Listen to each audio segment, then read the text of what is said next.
Hello, good afternoon, good morning, good evening, wherever you are in the world. Sorry, I was about to start and my computer told me my disk was full. I have a scratch drive for recording live streams and I've ended up just having to delete a load because the drive was full.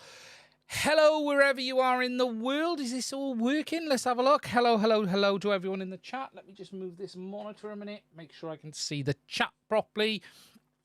Tonight, we're going to be shilling for some of the biggest brands in FPV. And what I mean by that is we're going to take a look at what ended up coming through the mail over the Christmas period. Because for those of you who don't know, creators, shills, out-and-out bad people like myself tend to get sent some stuff over Christmas. And it ain't, I'm not talking Lamborghinis, Ferraris, and big bundles of cash. But what you get is these sort of marketing care packages turn up from brands. And I've had a few of them turn up this week. And one of them's quite interesting, actually, because one of them is something I've spoke about before. I'm trying to find one of them because I've lost one. But we're going to just take a quick look at that because it's quite interesting. And look, it is one of those things that everyone gets. Not everyone talks about it. We are going to talk about a few things tonight. We're going to talk a bit about the Flyfish Tony 5. That's what happens when you pick a brand new built quad up by the antenna. I finished the build, and I'm going to talk a little bit about this in a minute. I did speak about it on the live stream. I haven't flown it yet. I'm also going to talk a little bit about my wife's Christmas gift to me, which is an iFixit toolkit, and I'm actually really impressed with this. If you haven't used one of these, we're going to talk about a new frame from SpeedyBee, manufacturers that have annoyed me this week, and anything else that I've put in the dock. But more than anything, probably tonight, it's going to be more of a Q&A as we move through as well. There'll be a bit more time tonight to do a bit of a Q&A on things. FPV Wiki said, when I saw the title, I was hoping SpeedyBee might have sent you the Mario Fold. SpeedyBee did reach out to me about sending me the Mario, and I didn't respond, first of all, because I'll be honest, I wasn't going to review the frame. I think they're sending me one, because I did send them an email back eventually and said, hey, yeah, look, if you want to send one over, I'll give an overview on it. I'm a bit meh on all of these frames we're starting to see come out. And what I mean by that is, look, SpeedyBee have made some phenomenal frames, but what you're finding from all of these manufacturers, and it's not just SpeedyBee, it's iFlight, SpeedyBee, Flyfish RC, you're getting these frames that come out for a period of time and then they get replaced and then you can't get spare parts later on. And whilst, you know, everyone likes to say Chris Rosso will make a new frame as often as he changes his clothes, you can still to this day get all parts for all of Chris's frames. And whilst, yes, his revision cycle has been a little on the fast side recently, you're not left stranded. And whilst you may feel, I wish I'd waited a bit longer to get X, you can still get parts through CNC drones. Whereas even my original SpeedyBee frame, you can't get parts for now. And it's just, I'm feeling a bit meh about frames. Not this. This I'm really interested in. This we'll talk about in a minute, which is the Tony 5, because this is something different, and that is great, and we like that. But with regards to 5-inch frames, I've just got, it's a bit meh is the term I'd use. So that's just how I feel on that. But what I thought we would do, and I'm going to say a massive hello to everyone in the stream. We've got 99 of you. I hope you're all safe and well. Before we get into it, I'm going to talk a little bit about my complete losing my shit yesterday, because I did lose my crap yesterday over that. Creality, who sent me the K1C to review for me to only found out one of the things they said it had. In my interpretation, it didn't. And I'm getting very fed up of brands and manufacturers talking crap. And actually, let's just be clear. The printer is really good. I've got no complaints about the printer. I still have no complaints about the printer. The K1C is actually very, very good. But I have some frustrations over companies that are saying one thing and doing another, and that's to say the least. And it's become prevalent in FPV, it's become prevalent in 3D printers.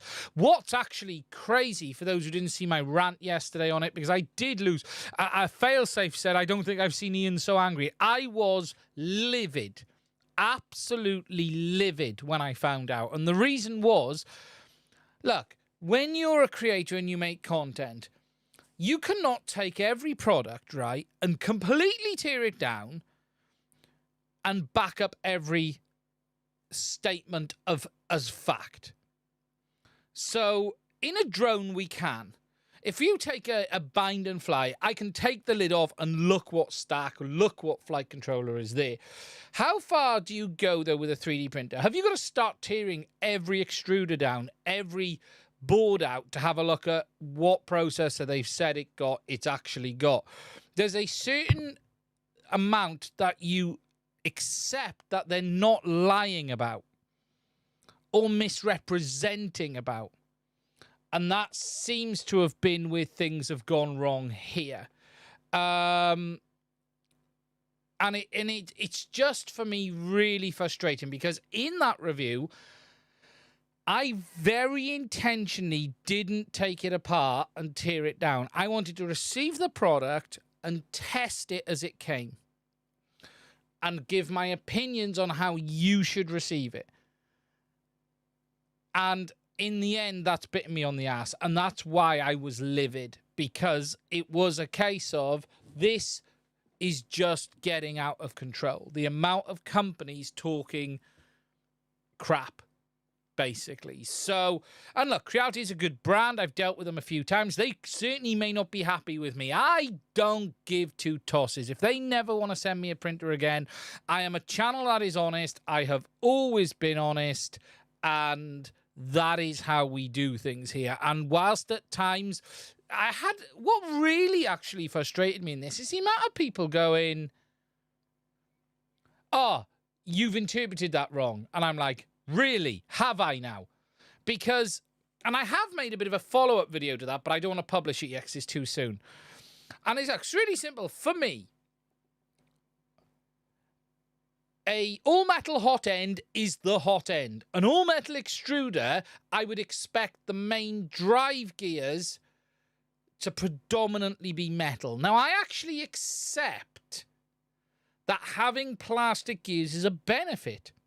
I completely accept that. And in fact, the right approach is to have a combination of metal and nylon or metal and plastic. That way, if anything goes wrong, the single gear shears and you don't have to replace everything.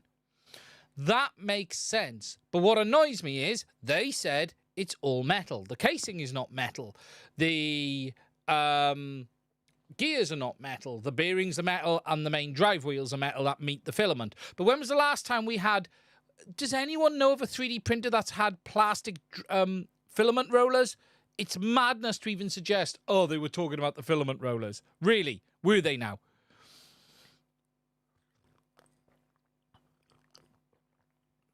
It's just ridiculous. So, yes, I lost my crap over it. I got very, very angry, to say the least, because I am fed up of companies making me look bad.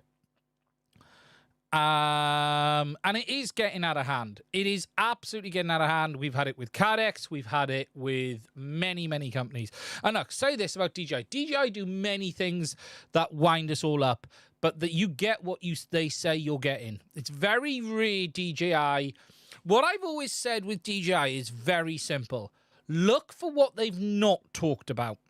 The real key to a DJI product launch is don't really concentrate too much about what they have told you.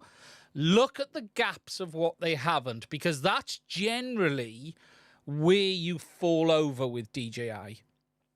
That's usually it's Bigman, how are you doing? That's usually DJI don't ever lie, but what they will do is omit. So when you're looking at a spec on something with DJI, especially on cameras, right? When you're looking at their cameras, Don't look for what they do tell you it does. Look for what they don't. And that is generally where you'll find the issues with DJI products. And I don't mean the issues, but things that you wish were different. So a classic example, if we take O3, they tell you what the maximum power is, but they don't tell you it's selectable. Well, it isn't selectable. And if you tell me they don't tell you it's not selectable, they just say nothing.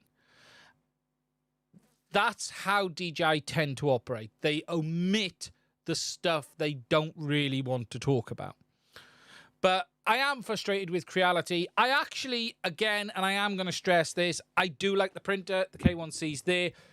I've been printing some carbon fiber nylon is what I've been printing this afternoon. I'm having a few problems, not with the printer, with heat, shrinkage. I need to get the lid back on because it's shrinking too fast and it's peeling off the bed as it's printing. It's nothing to do with the printer itself. Omitting info is considered lying by my wife. Yeah, I could guess that. But yeah, I am frustrated. So, anyway, to start off tonight, we're going to start with Shill's Mailbag, because Shill's Mailbag is the only title I can really think for this. And Shill's Mailbag consists of items that were delivered to me over the Christmas period that I'm only really now getting a chance to look at. Now, the first people I want to talk about in Shill's Mailbag is these guys here at Flytribe, because they sent me over another t-shirt, and in fact they sent me a couple of t-shirts and a cap and a few other things. And I just want to say a big thank you to the guys at Flytribe. I love these guys, I love the magazine, but they were the first to send me over some stuff. There's another t-shirt which I've got here as well, which you can get yourself, and they've sent me over this bag of some, is it a bum bag? They've sent me this bag over at some point. And a hat, obviously, which I had from them too. So a big thank you to the guys over at Flytribe. They're a great bunch of guys. Now, the first things we're going to look at came from iFly RC. We have this, whatever this is, and I can't quite work it out. And there's then we're going to open the stuff which I haven't really looked at. We've got a bag with a dog on from iFly RC. Is that this? Yeah, it's a bag. I could definitely suffocate myself with it. It's a tote bag from iFly RC. And then we've got this box. Now, now, I don't actually know really what this is. So we're going to have to go to the overhead. And I'm probably going to have to zoom up a bit for this. We've got this box. Now, I don't really know what this is. Now, I can guarantee what it will be is... I'm ignoring that, Wes. Is some form of marketing materials. We're going to slide it out.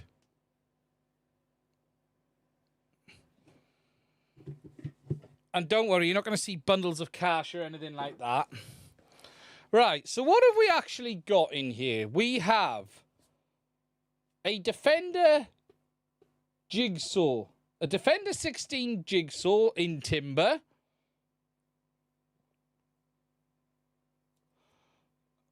Okay, rather interesting. We might try to put that together in a minute.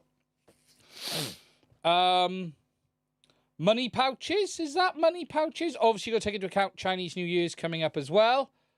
iFly RC stickers on the top. A wooden Defender frame. And there seems to be envelopes. So I'm guessing these are money pouches for Chinese New Year, because it's a bit of a tradition, isn't it? To give money. Very nice. Very cool. And the stickers on the top there. We have a thermos cup. A Happy New Year thermos cup, whatever this is.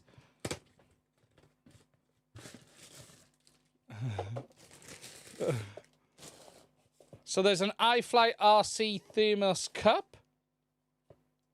It's got a look. It's got a temperature.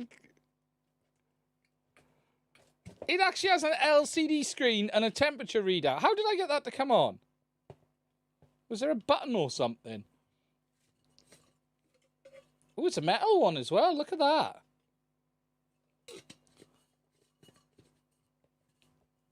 Rubber base. That's quite good. That'll go nice in the car. Yeah, it's got a display, look, that comes on. Tells you the temperature. The word is the money's hidden in the lining, apparently. Okay. That's very cool. We have... Right, what's this? Only the biggest iFlight shill's got the thermos. Well, there we go. I don't know what this is. Let's have a look. It's a little figurine. Look at that. That's quite good. Oh, we're going to put that there. We're going to put that safe there a minute and we'll put that up somewhere. Do you know, it's interesting when you look at like the packaging. We've got a strap. FPV is our passion. Always very nice. And New Year couplets. Do we know what these are? They missed out on filling the envelopes. Anyone know what couplets are? Oh, right. Okay, I know what these are.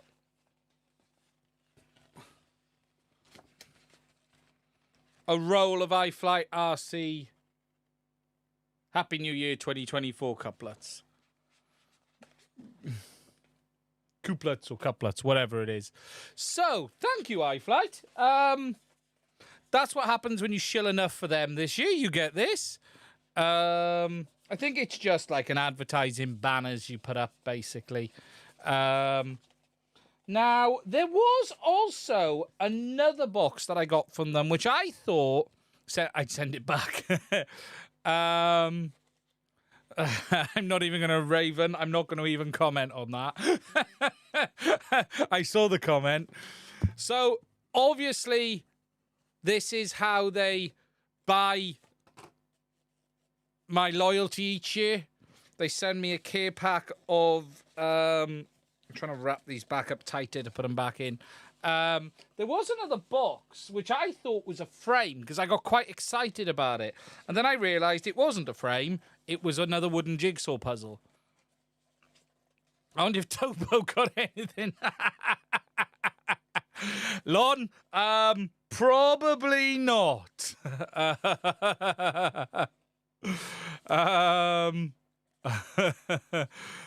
Yeah, I don't think Ken would have received a he might have got a care package, but a completely different one. Right, I'm going to put that in there. I'll sort it out in a minute. Right, so that is the iFlight bundle. Shall we have a quick look at this jigsaw? I'd mentioned the empty money packets. Isn't there a tradition to send money? Why would you send empty packs? Now, I don't know what this is. I've not really looked. Now, they did send... There was another one of these. There's red envelopes, but just no cash. So this is... Let's just try and open this a second. Yeah, I appreciate the envelopes, but I assumed there would be cash. But we'll do this, and then we'll move on to the next one. Right, okay. There we go. Now, if you've got any questions while I'm opening this, do put them in the chat. So...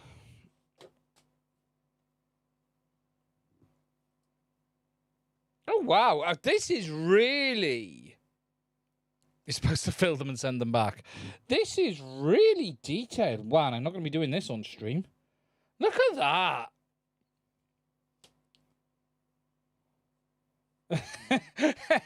Sending envelopes is very disrespectful in our culture. Empty ones. Wow, that's going to... That's really detailed, isn't it?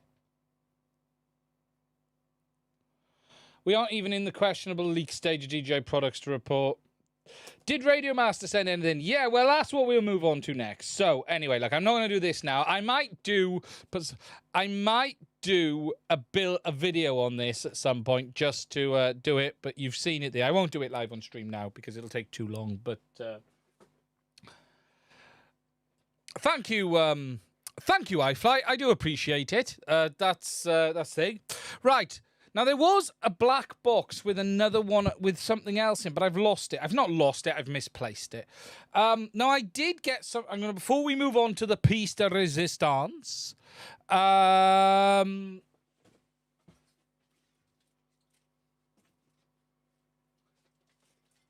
Enquiries, who are a company I've reviewed some thermal cameras of, sent me over this. I'll just quickly show you this because I have opened this already. Which, now this is, I'm giving this to my daughter. But they sent me over a Chinese tea set. Which is very nice. Let me just turn it round. And no, there's no money in the jars before anyone asks. They've sent over a Chinese tea set. So, very nice. Very nice indeed. So, not really for us, but check out how hot the tea is. But yes, thank you, Enquiries. We do appreciate that one. Now, this week I received something. Yeah, if that was a thermal camera, that was going to be huge. Now, this week, I was sent something which I have commented on before, and I have received a package from the great Radio Master. Now, the first thing in this package is this. Now, this clearly means I've been shilling enough this year. Let me just get something to undo this tape with.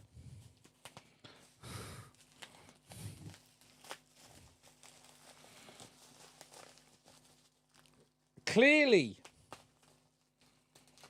I've reached a certain level.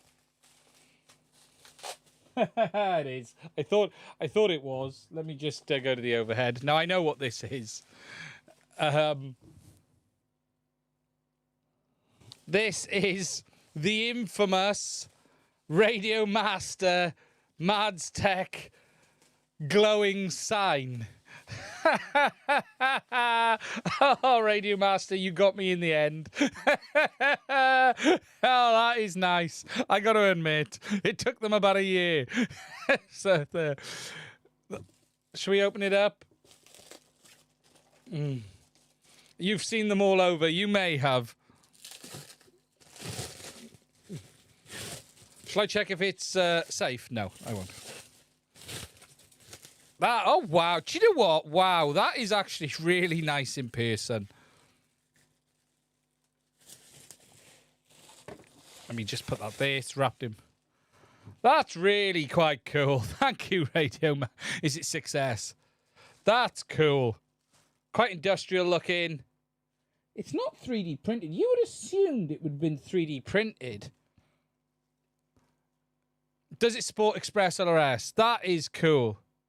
Why are my streams at different times? I went a bit early today because JB's off. Scratch on left. Yeah, look, this is all a bit silver. There's a bit of a mark there, but that's nothing. Don't worry. It's industrial. I like that. It's a resin 3D print. Yeah. To be honest, it doesn't even look like a resin 3D print, if I'm honest. It just looks up, but that is cool. It runs on Ghost. That's good. Do you want me to power it up? Do you want to see the should we fire it up? Let's go for the... Did they use a Creality printer to make that? Does it light up? It should. They've sent me a power supply, which is 12 volts, 72 watts. That's a hell of a power supply. 72 watts. 6 amp. Is that drawing 6 amp? What is that doing to draw 6 amp? I've got loads of 12-volt power supplies here. Let's see if we can plug one of these in.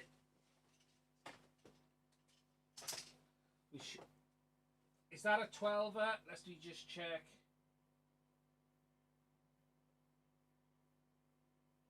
No, that's 15. Better not go with that one. They have also included a plug adapter.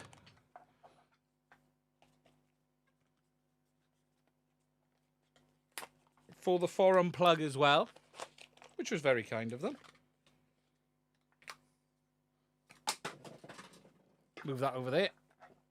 Okay.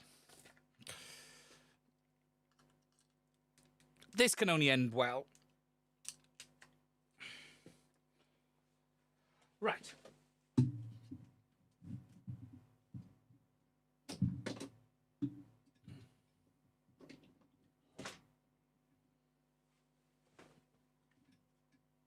Let's just plug it in.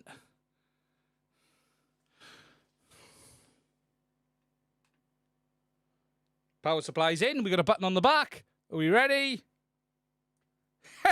Hey, of course, bright. Look at that. My life is that bright. That's very cool. Jesus, that is bright, isn't it? Wait there, 1 second. Alexa, run nighttime. There we go. That's cool.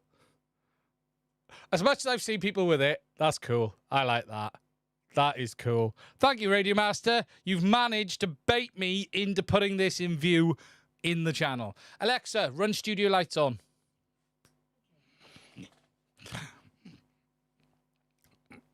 That's very cool.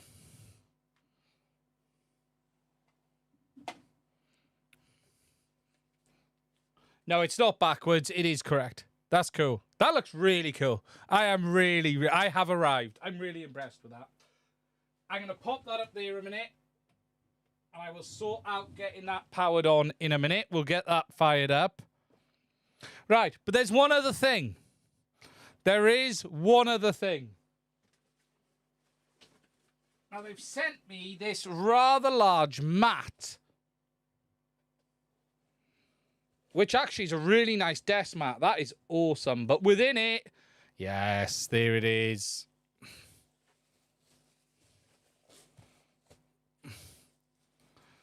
And they have very kindly sent me one of their plaques with $10,000. No, there isn't. Oh, I tell you what, it's heavier than you think. Wow, look at that. That's lovely. Thank you, Radio Master. That is awesome. If you're going to... I'm going to get accused of being a shill whatever I do, so I'm going to show it. Why not? There we go. There we go. I've stopped caring about golden shill. I 100% agreed. The golden shill medal. So I will shill of the year. I'll take it all. I'm gonna get called it anyway. So you're gonna go with it. I'm really impressed with that. And actually, look at this desk mat. This is cool. Look at this, Radio Master. You need to sell this. Look at that. That's awesome. That is absolutely awesome. They're baiting. See what they're baiting me. They're baiting me to put a sign in view, a desk mat in view, two signs in view, and a desk mat.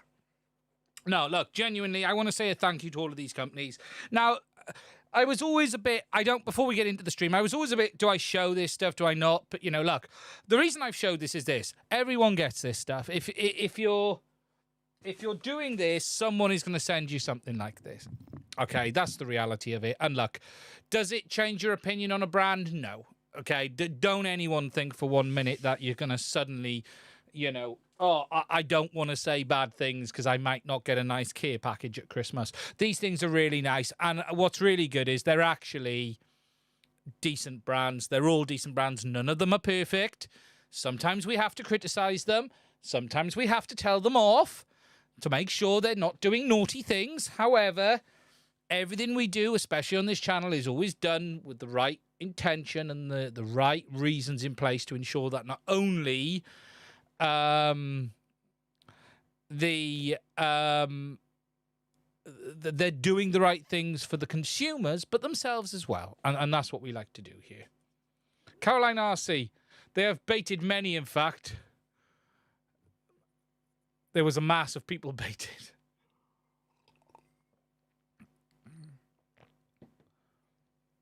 No. And so what I thought I'd do was just show it on the live stream. It's the easiest way of doing it. So there is my disclosure. I have been paid off by Radio Master with a sign, a desk mat, and a plaque, and a load of empty money envelopes. Cheers, iFly. Could have at least put a tenner in it. So, anyway, that's that. Now, if you've got any questions, please do put them in the stream. I will try and answer them before we move on. Shill of the year. Absolutely, Lon. I want to say thank you to all of the regular guys for this week as well. Before we move in, it was with the 3D printing content. Look, this channel is predominantly FPV, but I am going through a bit of a 3D printing phase because I can't fly. And when I can't fly, I want something to do. And a lot of that is been around 3D printing because I really enjoy it. And it's just quite good to see the existing community and the new community come together, with the new community telling me how I'm wrong and the existing community going, yeah, that's a load of bullshit. That's not right. I saw your post on it, Lon, which was good to see on the video. But yeah, it's been an interesting week. I haven't been particularly well. You can see on my nose, I got a big spot that exploded there this week. I'm also gaining weight faster than Chris Ross is making a new frame. Yeah. It's been an interesting week. Should I buy the goggles too or wait? Look, right now I would wait. Anyone considering buying DJI goggles, I would wait. Unless it's a set of used V2s or V1s. Used V2 or V1s, you're okay. Goggles 2 used, you're okay. I would just hold off for the goggles 2 for whatever comes next a minute. It's not the greatest time. We don't know DJI's launch cycles, so it appears that a very limited number of creators have their hands on this new Avata 2, but it isn't in the hands of the more widespread creators yet. Lon, I'm guessing you haven't heard any more, because you know a few people. I'm not going to name any names, but I'm guessing, and we don't want to name names just so they remain anonymous, but I'm guessing you haven't heard any more. I absolutely know it's in the hands of some people, but it isn't dramatically out there yet. That's what I would say. As for timescale, we just don't know. DJI may try to push this before Chinese New Year, or they may not. It's in the air. And I even probably think DJI haven't fully decided what to do yet. They do tend to keep their release dates a little bit flexible. So, look, with regards to O3 units, there's no reason to be concerned. You just buy what you need. With regards to goggles, there is a new goggle around the corner. We don't even know if it's going to work with the O3 unit at the moment. DJI, this goggle could just be for the Avata 2 and the other drone that's coming afterwards. We don't know for sure yet. It appears there will be a new goggle with the new drone, yes. The goggle will release alongside the drone, yes. So the Avata 2, and that we don't have a name for the goggle yet. I'm a little shocked. This is what I will say. I am a little shocked that images haven't leaked because they are out there in people's hands. I am a little surprised we haven't had some in people's hands yet. It's hard for me because there are things that I do know that I can't share because I don't want to implicate people. But look, I've said it before. The new goggles are going to be very similar to the goggles 2, although they're going to be a bit bigger because it looks like there's an antenna on the top and there are 2 cameras on the front. They changed a bit around the grill. If you look at that image I leaked the one I made, the rendering, it's actually really quite close to that. You're not talking... It is not a complete redesign, but it is reminiscent of the current goggle. But it looks like it's got an antenna band along the top. We think it's an antenna band. That's the hard part. Yeah. Look, I'm shocked that there hasn't been leaks yet. I am a little surprised. I'm waiting for them so I can talk about them. So they will have... The goggles absolutely have pass-through cameras. But we don't know how they're going to work. We just don't know. HDMI input, I very much doubt DJI will put HDMI input on their goggles. I don't see DJI... Look, we don't have specs on the goggles. We know what they look like. I would not expect HDMI in or out. DJI don't do that. They never have. You're not going to... Look, I would expect I/O functionality to be very similar to what you have today. That's not what DJI products are about. DJI are not making a product for you to have FPV. They're making a set of goggles for their drones. And later, potentially with air units and with whatever else.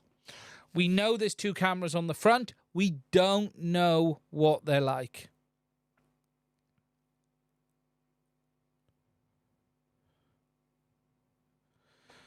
How long do we have to wait for an O4 air unit? There may never be an O4 air unit. I don't know. DJI want to sell their commercial stuff with HDMI I/O. Yeah, that makes absolutely... You got to remember, consumer product. DJI is not about giving you lots of options. DJI is about giving you a product that works well in their ecosystem, and even that at times isn't particularly good. Recommend a cheap VTX and camera for a 4-inch toothpick. Depends what you want. Analog, digital, which digital? If you want digital and you want cheapest, Avatar HD, to be honest, or one of the HDZeros. But it depends what system you're running. I have an ancient set of DJI goggles with HDMI in. You've either got the DJI FPV goggles, the white, or you got the black, or you got the grey RE edition for micros. Avatar HD or HDZero.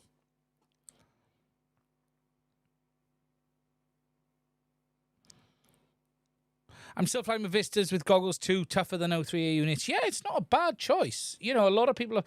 The only real complaint with the Vista are the good old whiteies with the massive headband. Well, here's something, Flo. The new goggles appear to have, you know, that top section that you've got on your goggles above your head that has an antenna in it. It appears that's making a bit of a comeback. He's curious which analog VTX and camera. Look, when it comes to analog, I only really recommended the T-Rex cameras now because it's the best image that you can get.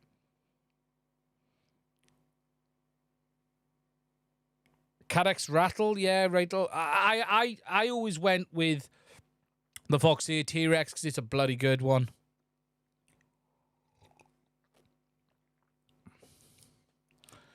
That's the hard one. So, look, we're going to have to wait and see. They're going to look very similar to the current goggles. Very similar to the current goggles. Is there any common reason why we'll only get little over a minute of flight time on my 5-inch Freestyle 4S 1500 milliamp LiPo? Right. Either one of two things is happening. When you say a minute of flight time, are you actually getting a minute, or is your battery reading completely wrong, and are you landing way too early? Look, just remember, voltage sag is a very real thing. So if you're flying until you see your battery at 3.7 volts, 3.6, it might not be flat. How is the battery when you land is the key, and let it settle. 10 degrees is pretty tough on a battery, but you should be getting more than that. How heavy is the quad? Look, remember, you can sag a LiPo down to 3. Yeah. You're not flattening the packs. You can sag a battery down to 3.4, 3.3 volts in flight. That's fine. They will absolutely be less in lower temps. So here's your first question. How long is between charging and flying? If you're not charging and taking them out flying, within a couple of hours, you're going to lose some punch out of the batteries, okay? If you're charging them today and flying them 2 days later, you're going to get a big drop in overall performance. Secondly, don't think flying down to 3.7, 3.6 volts is the battery's flat. You have a sag in a battery, and it depends the age and it depends the internal resistance. How old is the battery? How's it been looked after? What you will find is I have packs that I fly down to like 3.4 volts before landing. Oh, it's probably a dead battery. Get rid of it. 2 years old. It's probably dead. It's probably got high internal resistance. Yeah, even if you keep them at storage, though, they're never going to last forever. But look, the fact it sounds like it's sagging very fast is a hint that something is off. Get yourself some China Hobby Line blacks. You'll be fine. Hello, Gary. Right. Before we move on, what we're going to do next is take a quick look, before we move on, at the Tony 5 build, because this is it. Now, I haven't flown this yet. I'm going to go for the overhead. Where is the overhead? We need to zoom in. I need to brighten that camera. That's dark today.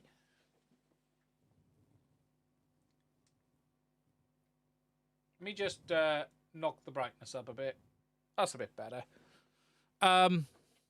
So this is my final Tony 5 build. This is a 5-inch ultra lightweight quad.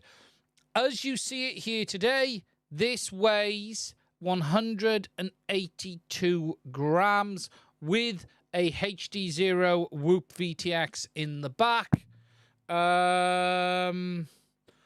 It is designed to be as light as possible. I ended up going with the SpeedyBee stack because I already had it. I didn't really fancy ordering another IAO or something like that. You could get, what I'll say is this, you could probably get 5 or 6 grams off this if you went for an AIO rather than an all-in-one. But yeah, we are talking 186 grams ready to fly, which is fairly good for a 5-inch quad. I've ended up going for a full-size Express LRS receiver on it as well, because I do like... This will be 6S. I went for the 6S route.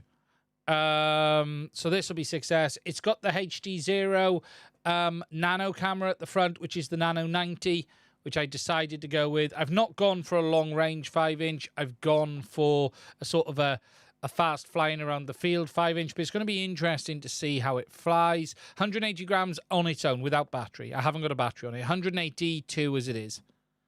So the build there, as you see it, is 182. 182 without battery.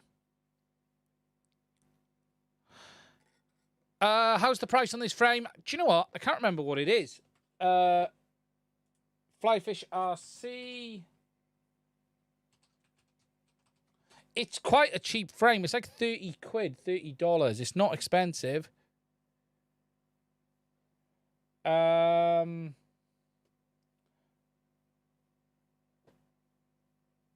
Frames, Tony, desktop. And we need to turn on NVIDIA broadcast. There we go. $40. Yeah.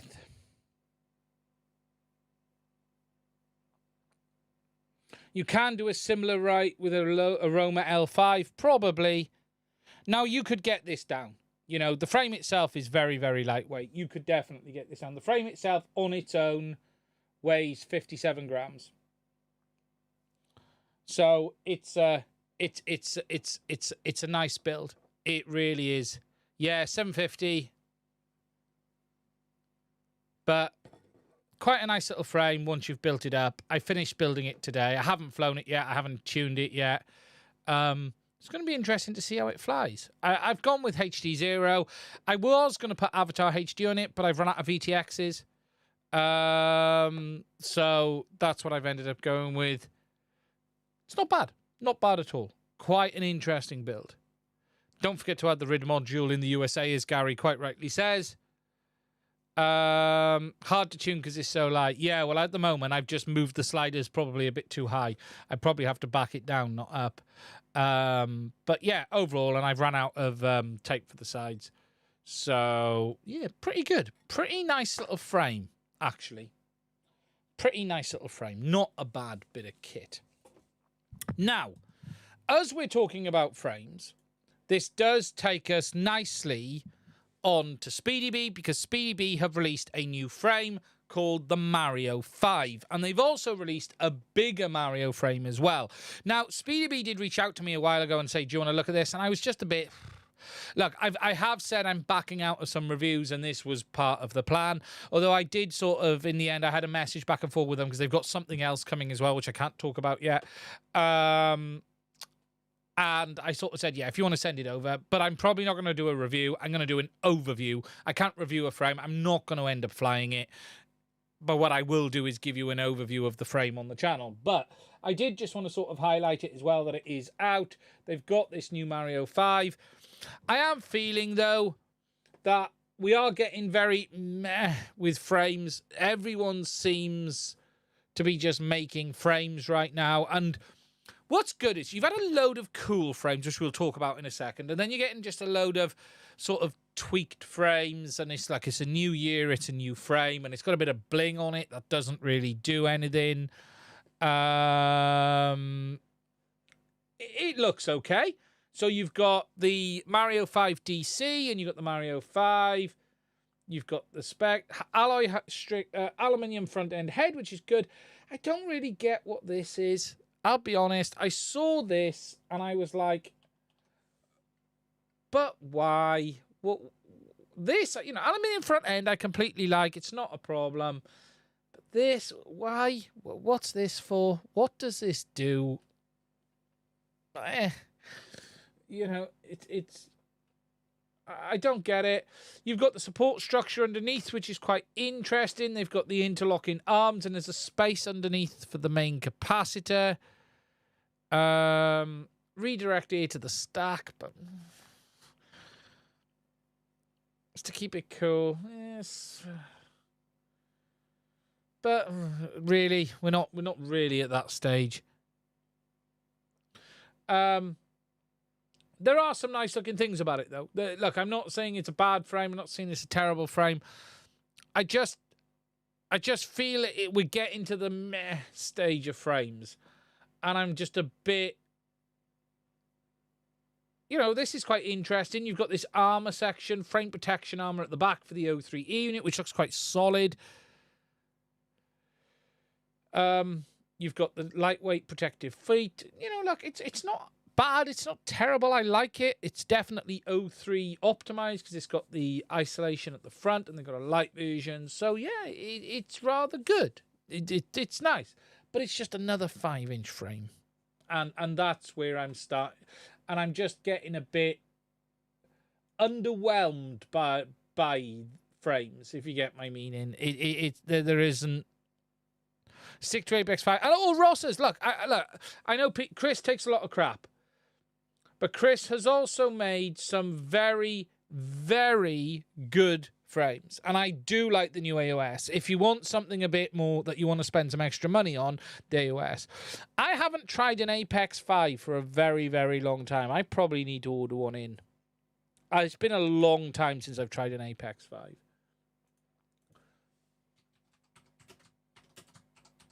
I don't know where we're at on them at the moment. Apex.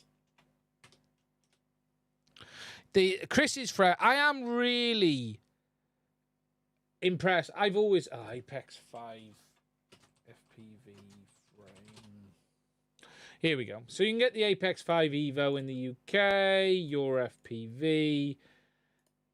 Let's just have a look.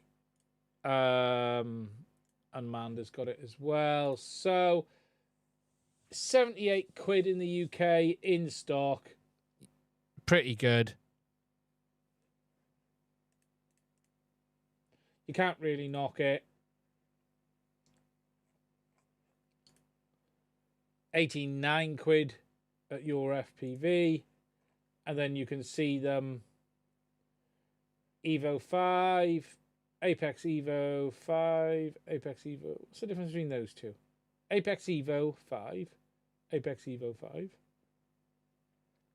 Oh, one's a dead cat. I couldn't see. I was looking at things. So you got the dead cat.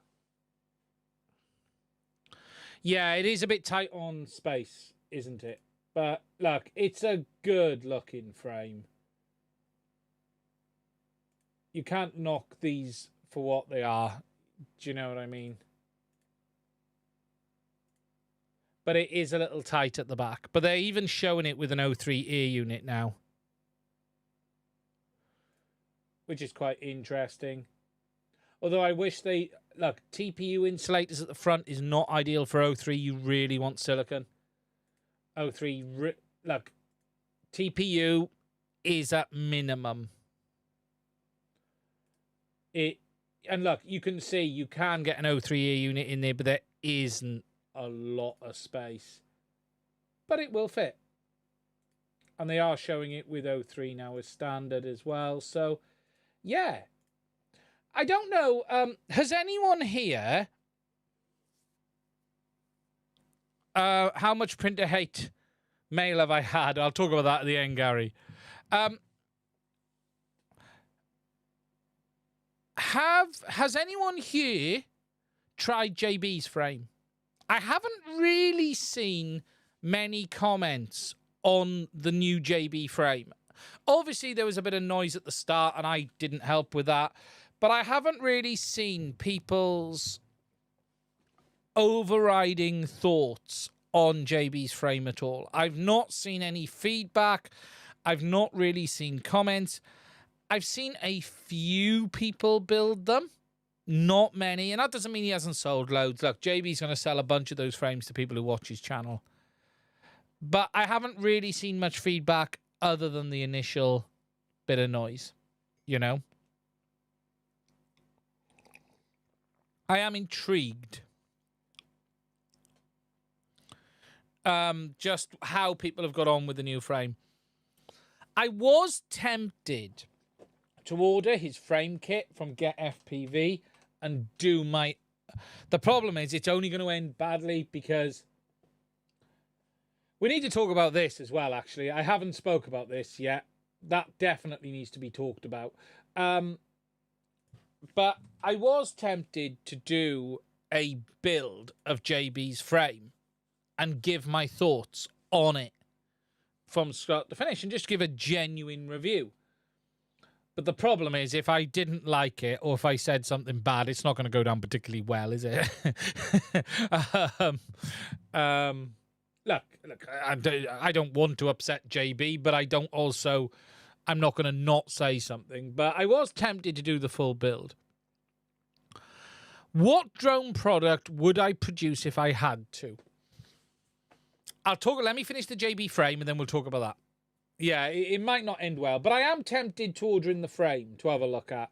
But I did slag it in a heap around its camera isolation at first. So, yeah.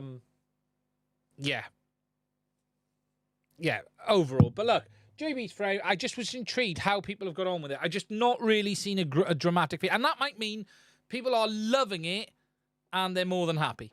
And that's the cool thing. But you have got the QAV frame. He's a happy man there. I was talking to JB in the week. I sent him a message and just about a common friend that we have is a term I'll use. Yes, that's another person I've upset this week. But I just gave him a heads up on something that I'd seen. I would slap some motivation into Steely to make a version 2. I tell you what I haven't done, and I did say I was going to do it. I would love to... I did like Things frame. Vanny's. The new Vanny frame looked really nice. That's one I actually...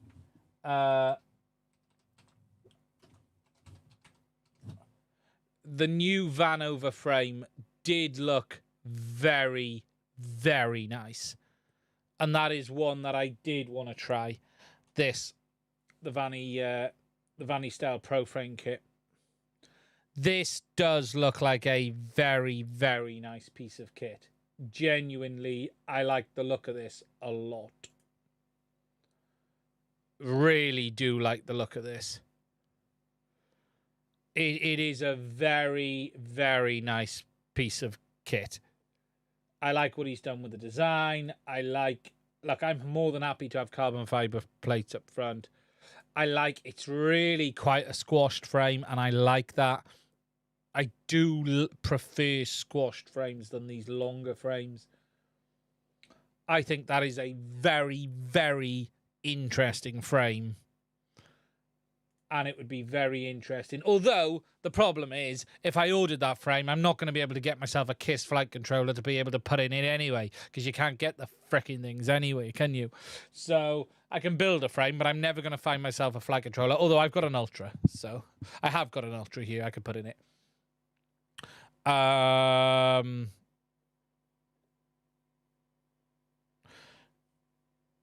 looking for a new 5-inch frame. I wanted it to be freestyle, durable, but also no props in view and made for 03. The Flyfish RC seems to be a nice frame a lot of people are liking, Brandon. Although people are complaining on the Flyfish RC, and we're going to talk about that in a minute. 1 second.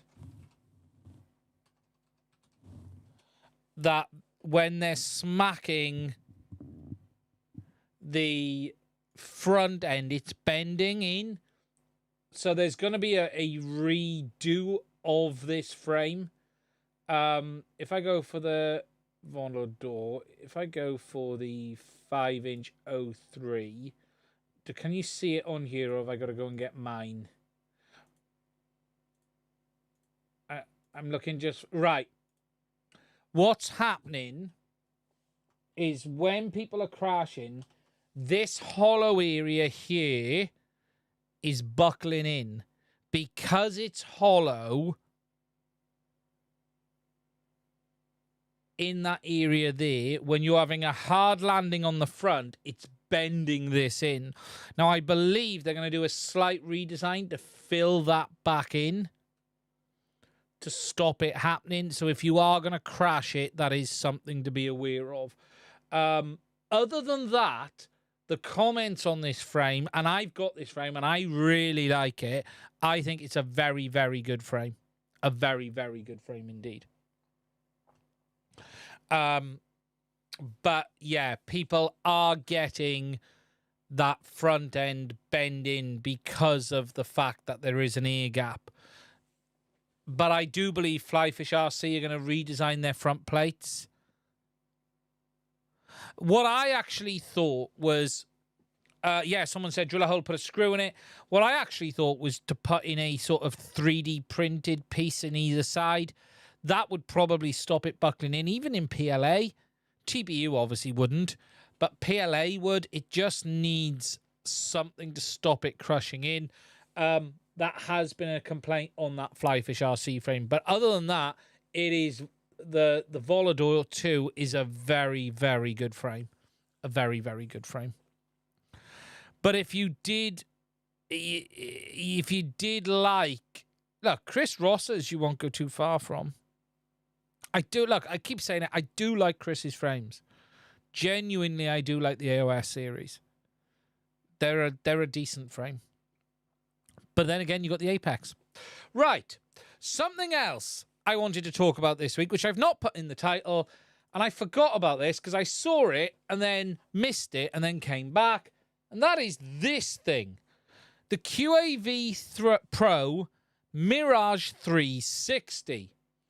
Now, what on earth is this thing all about?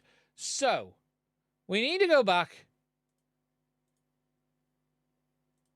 to get FPV, and we're going to click on it. So this is $1,000. No, it's not. It's $1,100 frame and camera kit, which houses In the middle, is it the Insta360? I'm assuming, yeah, it's the thing, the 1RS. So wait a minute. How much is this even without that camera? So if we look at the, the image here,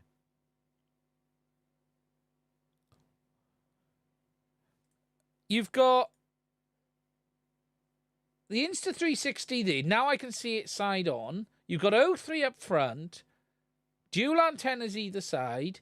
You've got a servo there. What's the servo for? So let's just...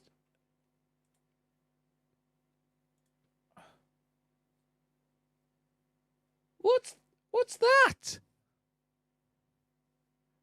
Oh, landing gear. Wow. Wow. To stop you damaging the lens. Wow.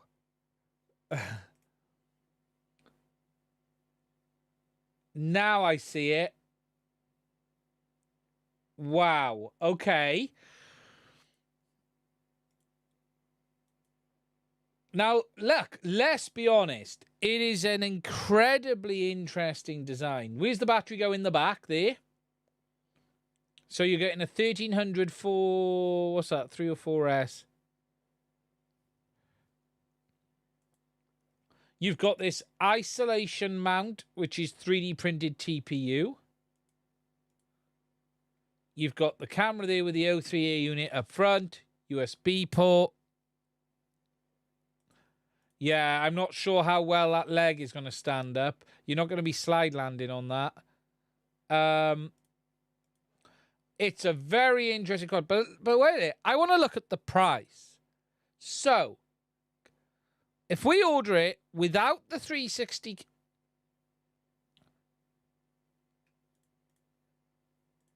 It is 1,100 quid without the camera. Are they on drugs? They are charging 1,100 quid for that without the camera. Are you off your heads? Oh my God. Really? So if you want this, and let's go with, I don't know, 4 packs. We don't need the goggles. 2 grand.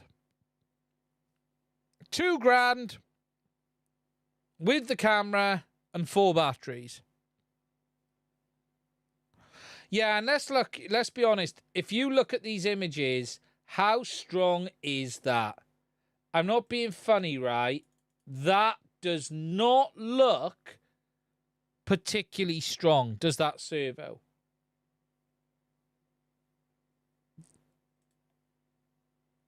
How that looks like that could pop out in a heartbeat.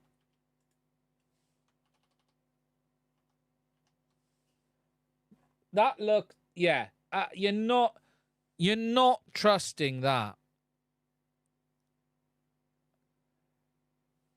Look, I really like the innovation, but man, the cost? Come on.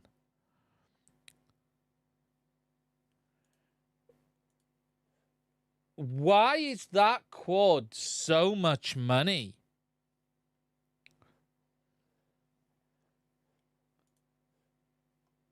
It's just a frame with a gap and some 3D printed parts in the middle and a servo.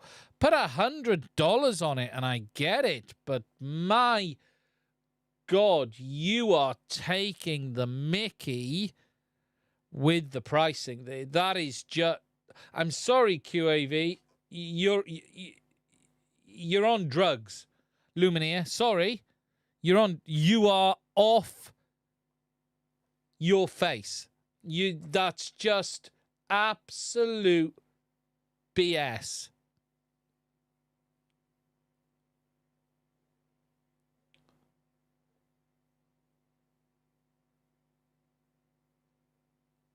I'm not saying it doesn't work well.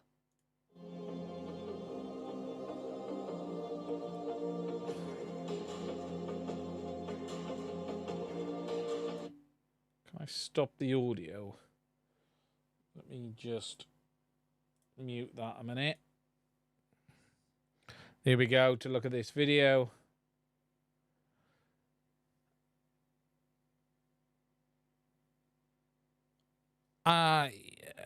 That's so.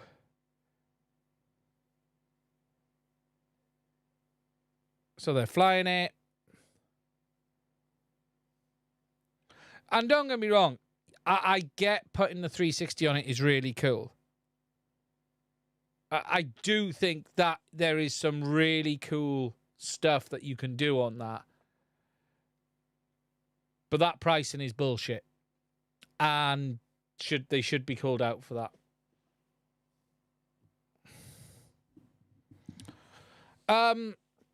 Okay.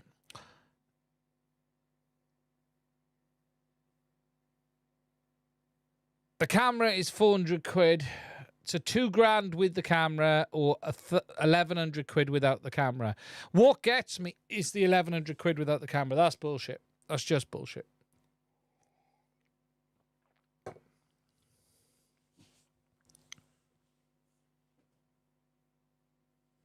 Yeah, I'd get it with the 360. Look, I even think, like 1,500, but I think it was like 700-800 for the frame. I get it, but 11? That feels high. That feels very, very high. Okay. What drone product would I produce?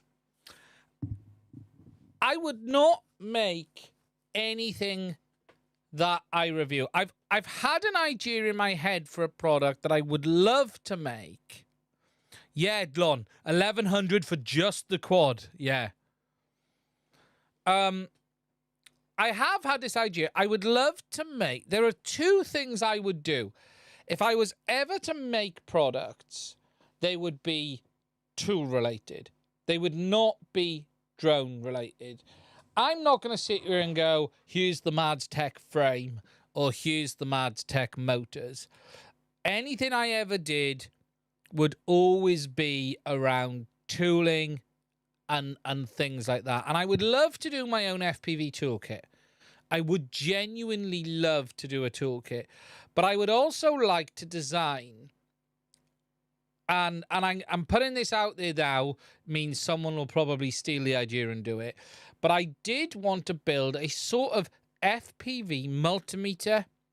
And what I mean by that is a device almost like this, right? Okay. This is the Vifly, but that would analyze the quad in many different ways. So, for instance, it would be a box where you plug it in, and it would first of all analyze the build for shorts. Then it would progress into powering the build up and then test it. It would then progress into allowing you to be able to use it almost like a rechargeable multimeter, but what was a lot more intelligent. So when you would plug it into a new build, it would analyze it first of all and go, yes, there's no shorts. It's safe to apply power. Do you wish to power up? Yes. You power it up, it would then tell you how much current it's drawing, but it would then also have the option of doing things like being able to test certain circuits in a certain way and have like probe inputs if you wanted them on the side.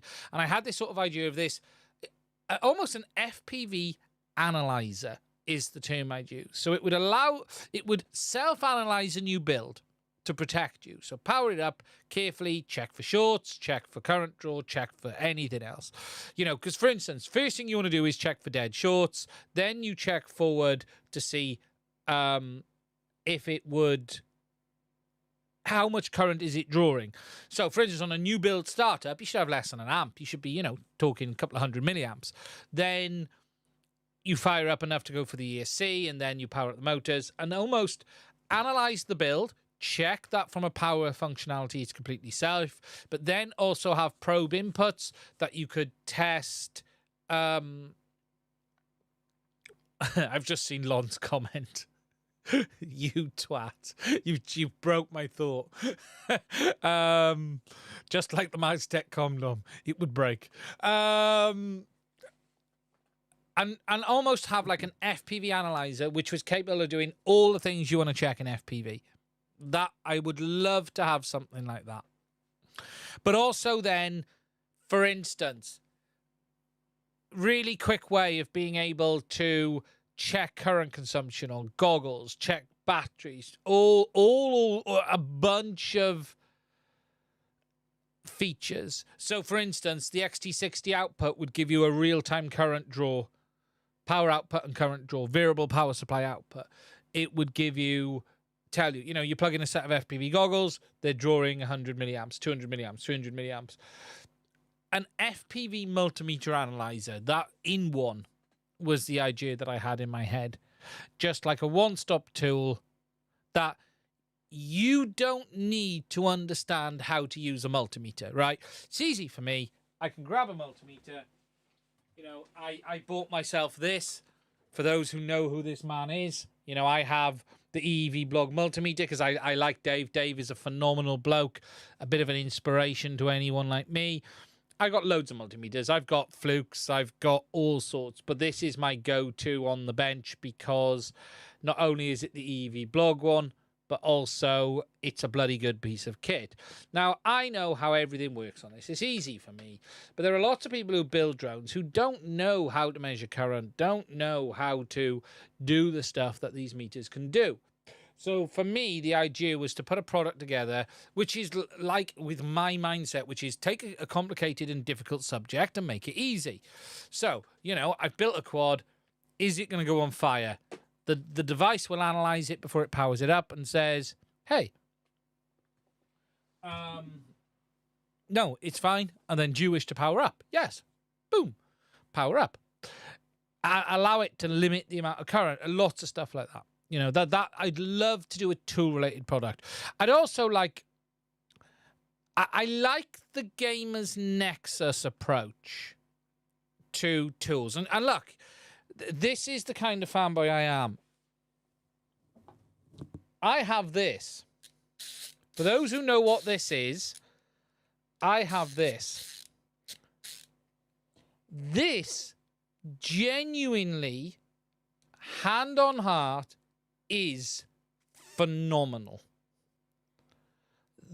I honestly cannot praise this product enough. For those who don't know what this is, it is the LTT screwdriver. I bought it the second it was available, and I paid for it to come over to the UK. It is a ratchet screwdriver. It has a beautiful ratchet on it. It is one of the most handy tools I have bought. I love it. It comes with me whenever I go away. It comes with me when I don't take it out with me because I got a toolkit in the bag for flying. If I'm going to sort something at my mother's house or something like that, I just take this because I've got all the basic bits that I need in the top, flip, straight, and some hexes. I bought additional heads, right, and I've got them over here. I 3D printed a case for the additional heads, and these sit on the bench. I don't really take these off the bench. These tend to sit here. Actually, my main Phillips isn't in there when it should be because I took it out the other day. And honestly, this is phenomenal. And I love tools. They should have made the entertaining for hammer use, yeah. I love tools that make a difference. And I know a lot of people, Linus making a screwdriver. It's just, genuinely, I would buy this as gifts for people. It's that good. And it's just a very good product. And I would love... The ratchet is a bit bigger than the mustache, if anyone... Yeah. And it's got a lovely soft ratchet, much more teeth. And it's just good. So that is the kind of thing I would love to do. I like sort of what Gamers Nexus have done. Linus really had a really good product, genuinely. I still been meaning to do a review on this because it's just too good. And this really leads me into nicely what my wife got me for Christmas, because she asked me what I wanted, and look, I'm in a privileged position that I don't really need a lot because of what I do. But I did say, well, I wouldn't mind an iFixit screwdriver kit, because I've never had one. I'm always losing. And she got me this, right? And I have to say, I think this is a very nice toolkit. I have got some thoughts, though. There are some things I don't think are perfect. Now, she bought me this for Christmas. It's not the cheapest kit. I think it's about 70, 80 quid. It comes with this magnetic lid, right? So the lid is actually held in place with magnets, and it lifts off. And it is a selection of bits. It's got two sizes of drivers. So you've got the bigger one. This was the reason I chose this kit. Now, what's really nice about these is they have a ball bearing end. So it is incredibly smooth. And then you've got the smaller one. And then you've got the selection of bits. So you've got everything in here. And the way it's held in the casing is really nice. So it's all held in this foam. So you can just pop the bits out just like that. I am thinking of doing a video on this actually on the channel just to show you it. But you've got so much in here. It's hard to show you all of the bits in this. But we've got ultra small Phillipses. So if I just go in, you've got like the ultra... Let me refocus. There you go. So you've got the Phillipses, and then if I move down, you've got your traditional Torx. You've got your small Torx.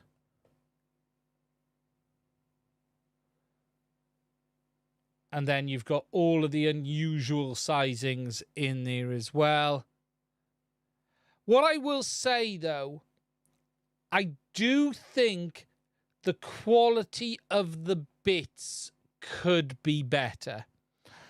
And what I mean by that is I am starting to see some wear already on the hex bits after, you know, about a month of use we're at now.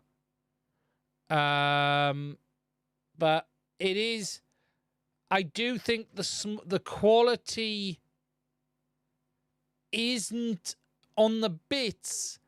I'd like to, I don't know if there's anything better they could do. It could just be me, thinking, but if I get out the one I've used the most, which is probably this one here, you can see the coating is starting to come off, and it is starting to get a bit chewed up.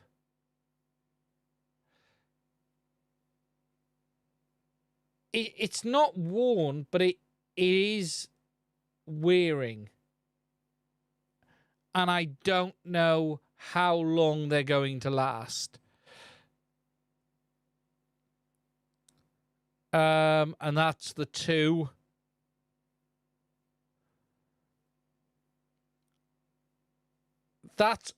I'm not even saying the quality is poor, because I don't think it is, but I think I would have liked them to have been just a little bit better. If it's a regular bit, yeah, definitely. I would absolutely be wanting spares of the hexes and the Torx for FPV use. What I love, though, about this screwdriver is just the units, the handles. They're really nice. So they slot in the magnetic. Really nice grip. But what's nice is if you need a bit more grip, so what you got is your precision, which you can use. But if you want more, what you do is you have this piece here, which allows you to put your bit in, and then you can put that into the larger driver, and that gives you just the bigger handle to be able to drive in if you want to.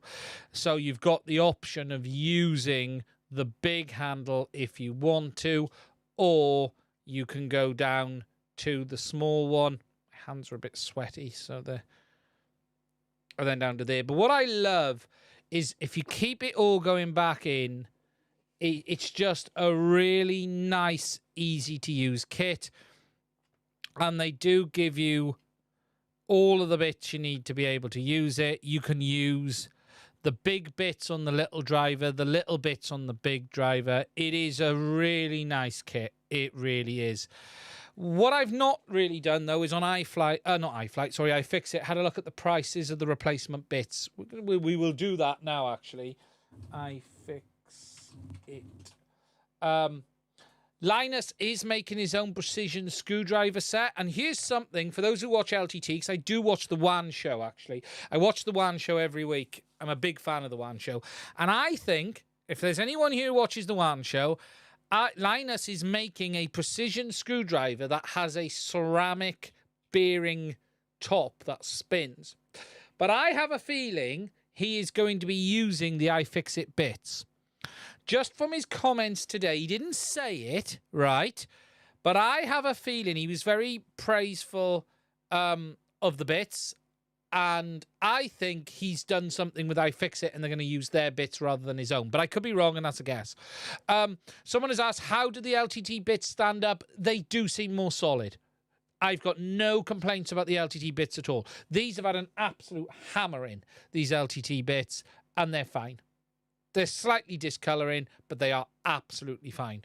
I would say the LTT bits are better than the bits in this set. But they are stumpy bits on the LTD. I love this thing is just genuinely a phenomenal tool. It really, really is. The LTT bits don't fit. The LTT bits would fit in the big driver, but they would be countersunk because it's the standard size, but the LTT bits are a bit shorter. But it's a nice bit of kit. But what I've not seen is what the price. This kit is the Manta Precision set. It's like £70 in the UK, £61 in the UK. Is what it is. And it's, look, genuinely very, very nice kit. Really is. What I don't know is, so, can you order... I'm guessing you can order the bits separately. So if we go to tools, can you order replacement bits? Toolkits.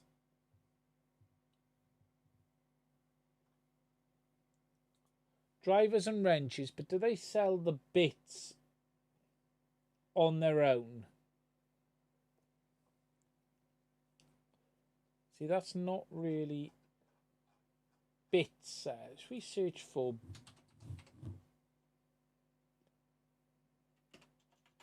bit? Here we go. So they have their precision. So they have their screwdriver bit. So I'm guessing you just have to store. You don't really want to buy a kit, do you? You just want to buy an individual snap-on bit would cost more. Yeah, I agree, 100%. You got the bit sets, but what I'm not... So what I want to go is go... It's not toolkit. Interesting. I'm not really seeing where you can get bits on their own. So if I just go hex... Yeah, I'm not seeing that you can buy replacement bit sets.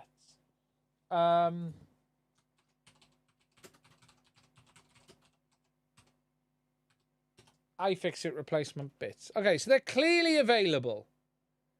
Right? They are absolutely Do you sell bits recommended? Here you go.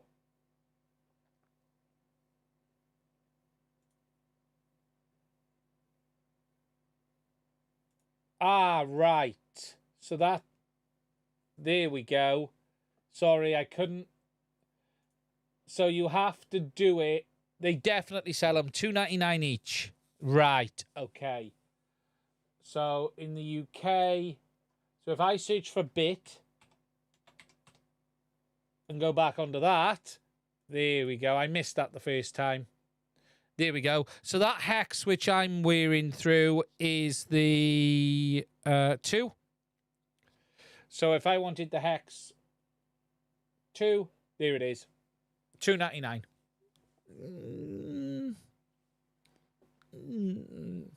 A bit on that. Genuinely though, it is a very nice toolkit. It is a very nice toolkit, and if you're looking for something that's really nice and easy to work with on the bench, it's definitely worth a look. I've virtually done a review on this live stream. But yeah, I might knock something together on this. I may even cut it from this live stream. Who knows? But yeah, I think nice bit of kit. Nice bit of kit. I ended up getting the iFixit kit with a plastic pry tool. Yeah. And I do like the fact, right, that once it's sealed up, you can just seal it like that. That's cool. That's really cool.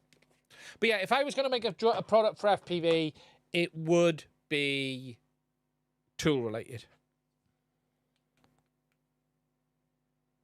Yeah, are you talking about the one? Yeah, isn't that something to do with removing... that's for, like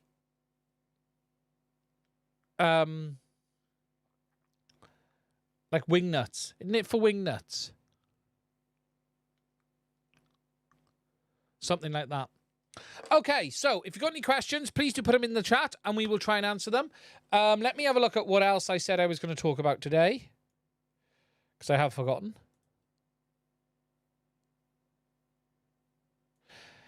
It's all meh, and then vendors that lie. Snap-on van? Yeah, I remember the Snap-on van.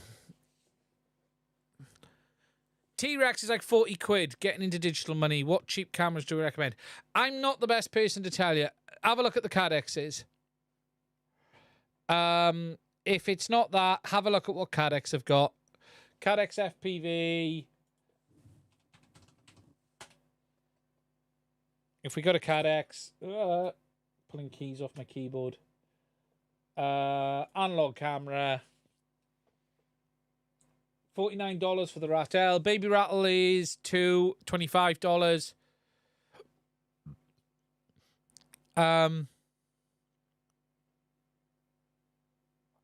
Rattle 2 analog, $30.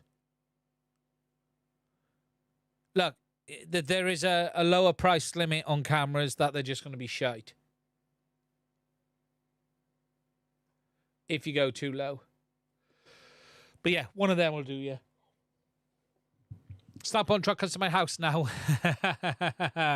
Yeah, I used to in the UK. I used to have all Halfords tools, because the Halfords had the warranty. Have I ever thought about designing printing frame with filament like PA carbon fiber?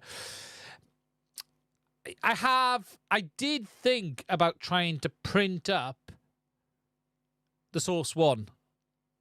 I haven't flown a 3D printed frame. It's absolutely doable.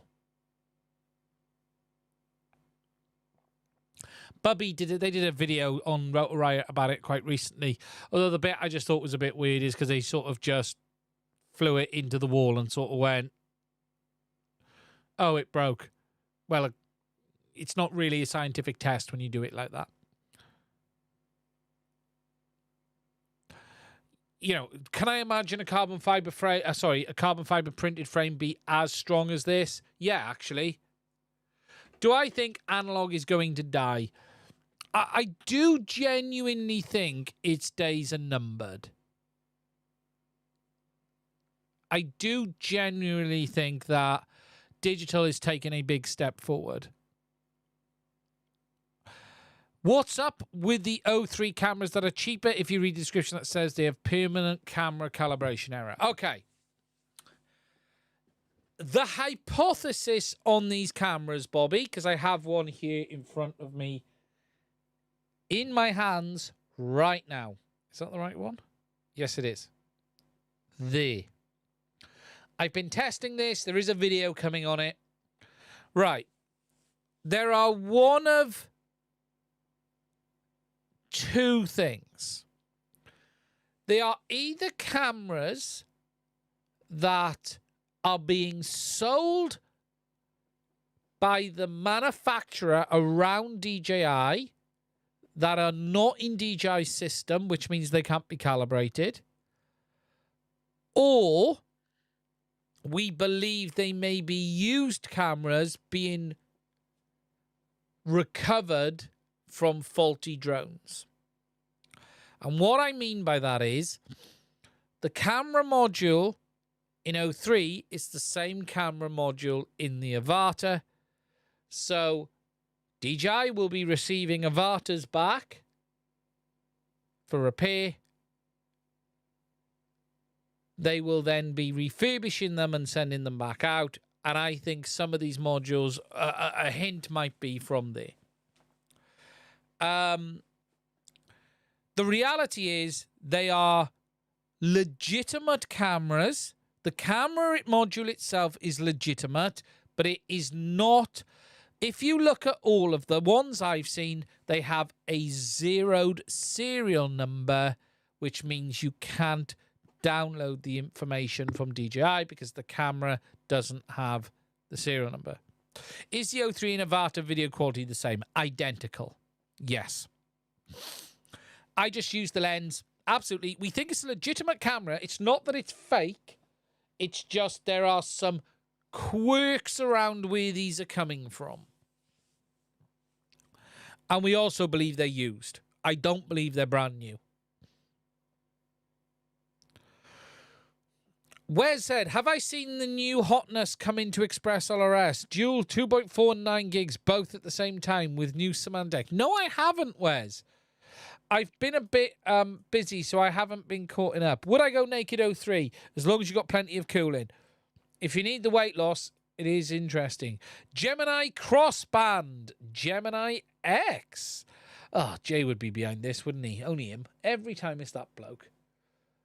Clearly, those Express ELRS devs took my feedback last week of all of this wasting time with beard oil and incense sticks, and they've got off their bottoms and done something.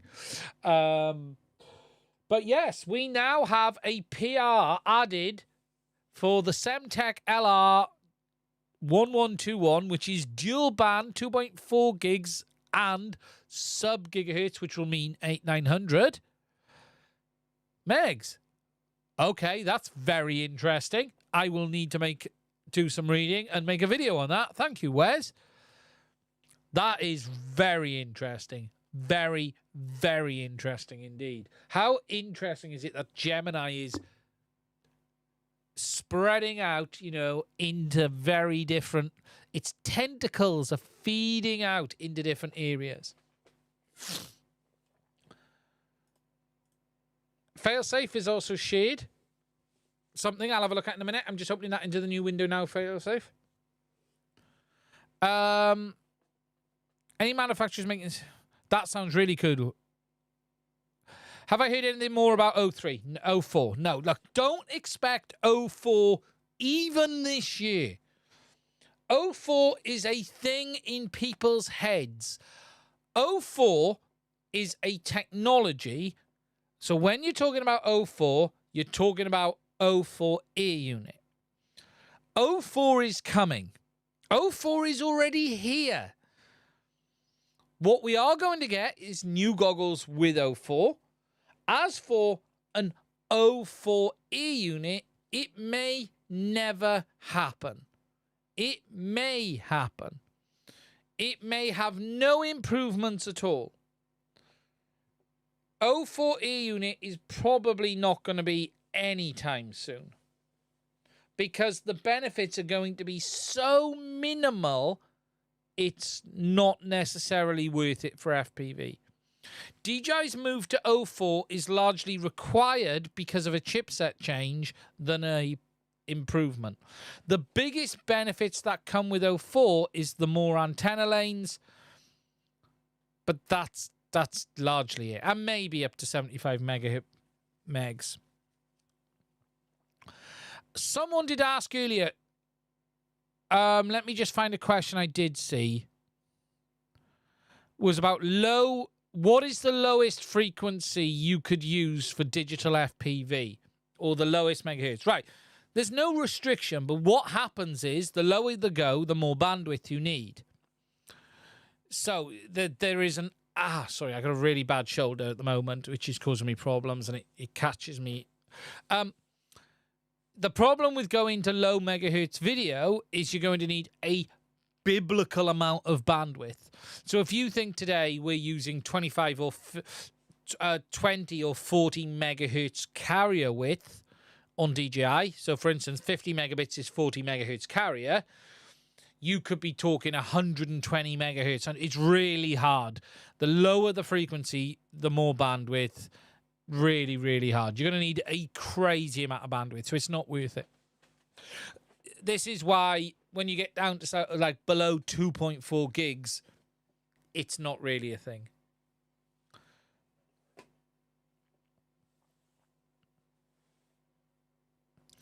The first Gemini release was from Beta FPV, so the usual suspects could mean anyone. Yes.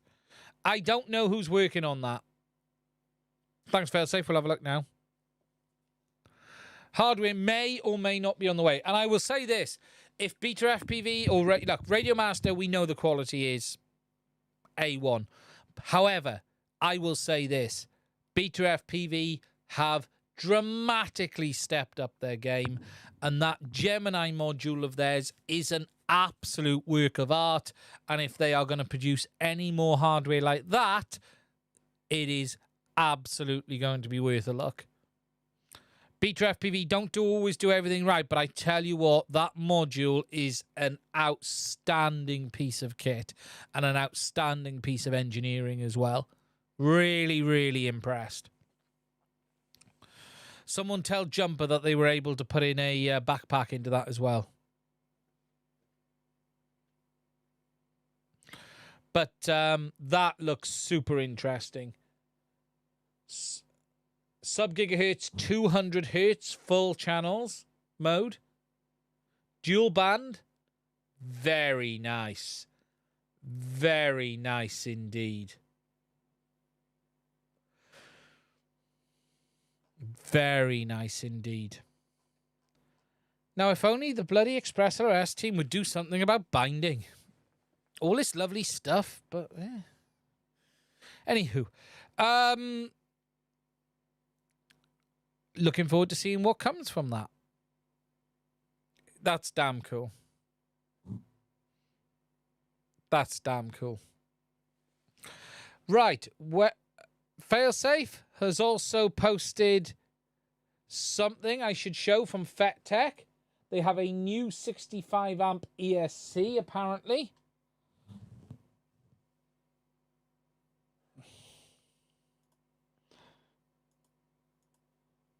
Did I just go fishing? And did I just bait him into something? Let's have a look. The PR's already up. I didn't know the PR, Captain Brian had put the PR up yet. Right. I can possibly talk a bit about this now. Right. For those who don't know, there's some changes coming to Express LRS binding behavior. And I did know about this, but I didn't know how much of it was going to be public yet or what the plan was. However, Captain Bry has posted a PR, so it's now there for everyone to see. And from what... I haven't read this PR yet, but from what I had spoke about, I was very pleased. And the whinging bunch of gets like me who have whinged about Express LRS binding procedure will have bugger all to complain about. It removes the distinction between flashing with a binding phrase and traditional bind, which allows users to flash with a phrase, press the button, 3-plug, or use the beta flight bind button internally. And what's really cool about this is basically, and I actually wrote a document on this already. I haven't read this enough to know if it changes, but I've already written a document on how it works because I was shared some stuff in a conversation back and forth, and to get my head around it, I actually wrote a set of instructions for it because that was the only way I could get my head around how it would work. And the great thing about this is it isn't more complicated. It may seem it really isn't. It is dramatically better. The basics are, and I haven't checked if it's changed. Let me find my document a second. Let me just find this. And this may not be 100% correct because I need to check this through but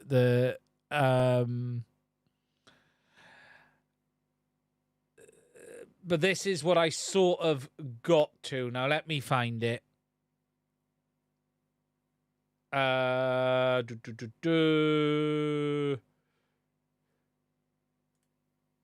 actually wrote a set of instructions on this. So, if it is how it was, right, there will now basically be, if I'm right, now Wes is going to tell me, you here, Wes, you can tell me if I've got this right. So, it's going to offer the best of both worlds for people, okay? You're going to be able to use the binding phrase, but you can also self-bind and jump between the two. So transmitters and TX modules, they will basically now have two binding states. You'll have a TX, which is flashed without a binding phrase. In that state, it will create a persistent self-generated ID that will be used for binding in the future.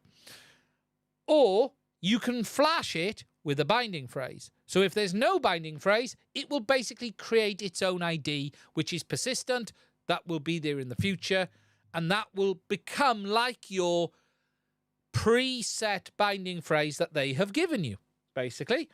And a receiver will be in two states. You'll either have it as in an unbound state or not flashed with a binding phrase, or either bound to a TX with a self-generated binding phrase or with your own custom binding phrase. You then have traditional binding with the receiver takes the ID from the TX that it has not been flashed with before, and it will use the auto persistent ID, or you'll be able to put in your own binding phrase on both sides, which will override it. The real interesting thing here is this: a receiver in an unbound state will boot to binding mode straight away, which is fantastic. So a new receiver will just boot into a unbound binding mode state, which can be bound to either a transmitter with its pre-generated ID or with your own binding phrase by triggering the ELRS lure. If your TX is bound with its own bounding phrase, it will be used instead of the auto ID. You will still be able to flash via the configurator, but there are some cool things around being able to bind it to other stuff.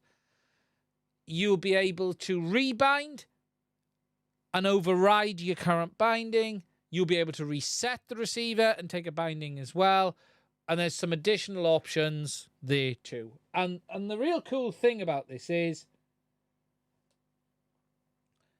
when the receiver's brand new, it will come in a ready to bind state.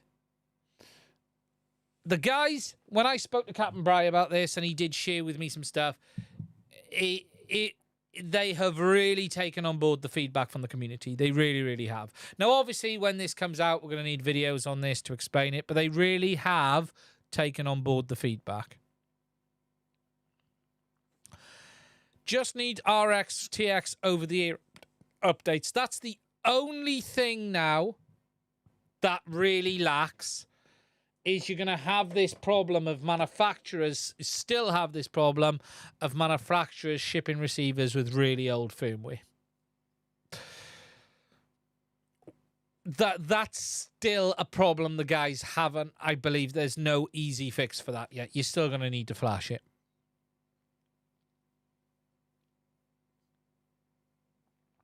But I suspect they're working on something in the future that will help with that. But yeah, it's really cool. They've done some good stuff. Easy enough over Wi-Fi. Yeah, it is. 100%. Right. So, we have a new ESC from FetTech, apparently.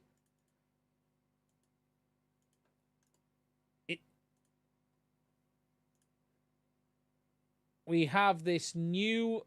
Oh, go away. Can I open it? There it is. Go away. I can't really show it easily on the PC, but it is there.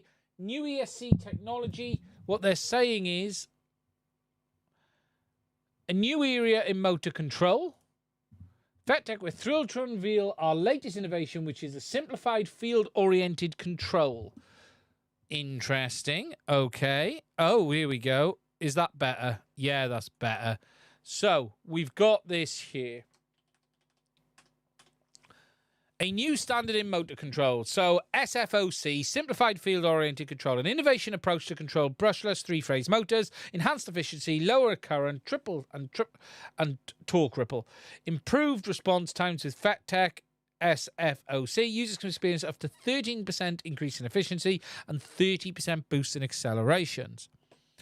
Benefits for pilots: enhanced efficiency up to 13%, accelerated performance up to 30%, reliable motor startups, reduced noise, smoother operation. Interesting. The journey of electronic speakers. So what block communication the class approach? So block communication is a simple form of motor control with straightforward on-off phase sequence for motor rotation. Okay, interesting. Sinusoidal communication.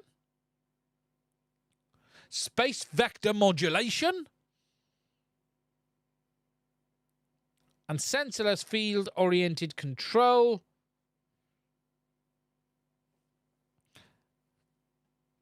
Interesting.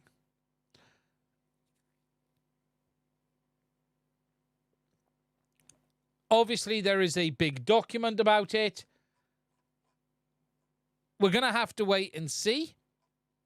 And it's good to see that there is innovation. I don't know how big that ESC is there. I can't get the image bigger. I can.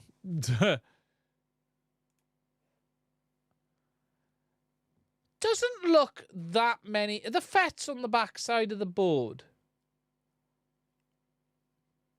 There don't look to be many FETs there, does there?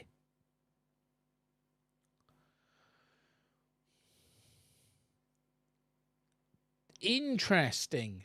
I'd be intrigued to see the backside of the board. Because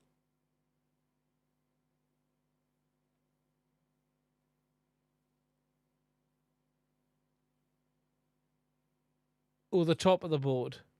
Very interesting indeed. I like the way they've done the rower caps down there. Power input, rower caps.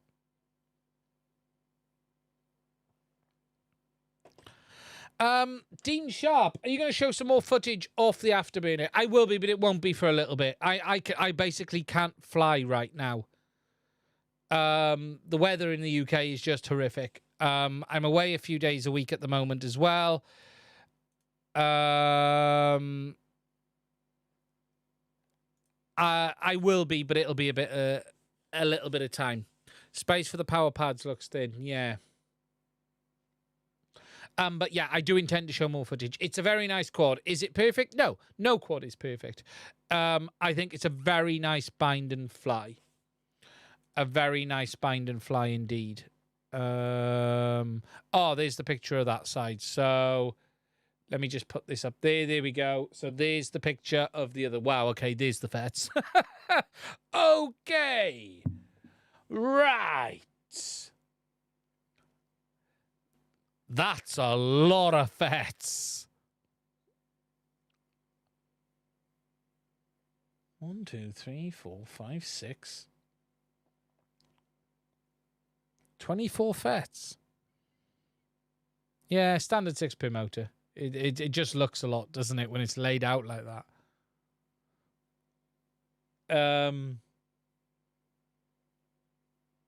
It just looks a lot, doesn't it? That is a wall of FETs on that side of the board, though. Wow. Looks good, though. Although I do see some issues. I do see some issues already on the board. So, number one, look how close that FET is to that bolt hole. That is too close. That needs tweaks. That's not right. That's a problem. Before we start, they do have one channel. I'm guessing, is that grounded there? I hope that's grounded. Space on this side looks okay. But that's not good. We need more space there. What are those other holes for? I'm not sure what the other mountings are for. Even that's too close. Look how close that is to that cap.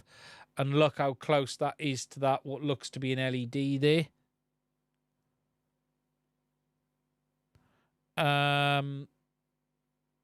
There is definitely some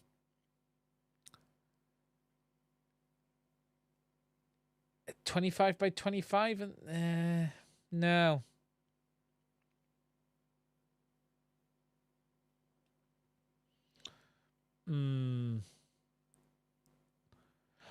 Also, I would prefer the holes were plated.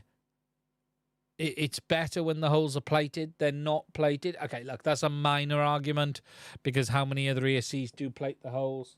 I don't even know if this SpeedyBee does. But I do prefer the holes to be plated.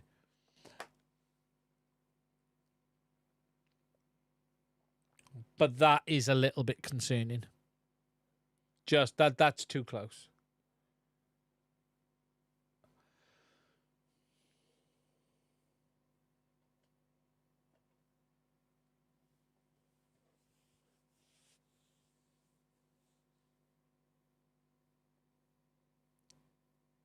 Weight-saving holes. Looks an interesting ESC, though, and if the technology is good, it'll move on. Look, we need something better than BL Heli 32. Look, BL Heli 32... Yeah, silicon may help. It just... It's a bit... So, probably silicon isolators will be fine. But we definitely need BL... Look, BL Heli 32 is not good for FPV. BL Heli 32 has done incredible things, but it is also a complete stranglehold largely on the ESC market. And whilst BL Heli S is a cheap alternative, it doesn't, you know, it's got that limited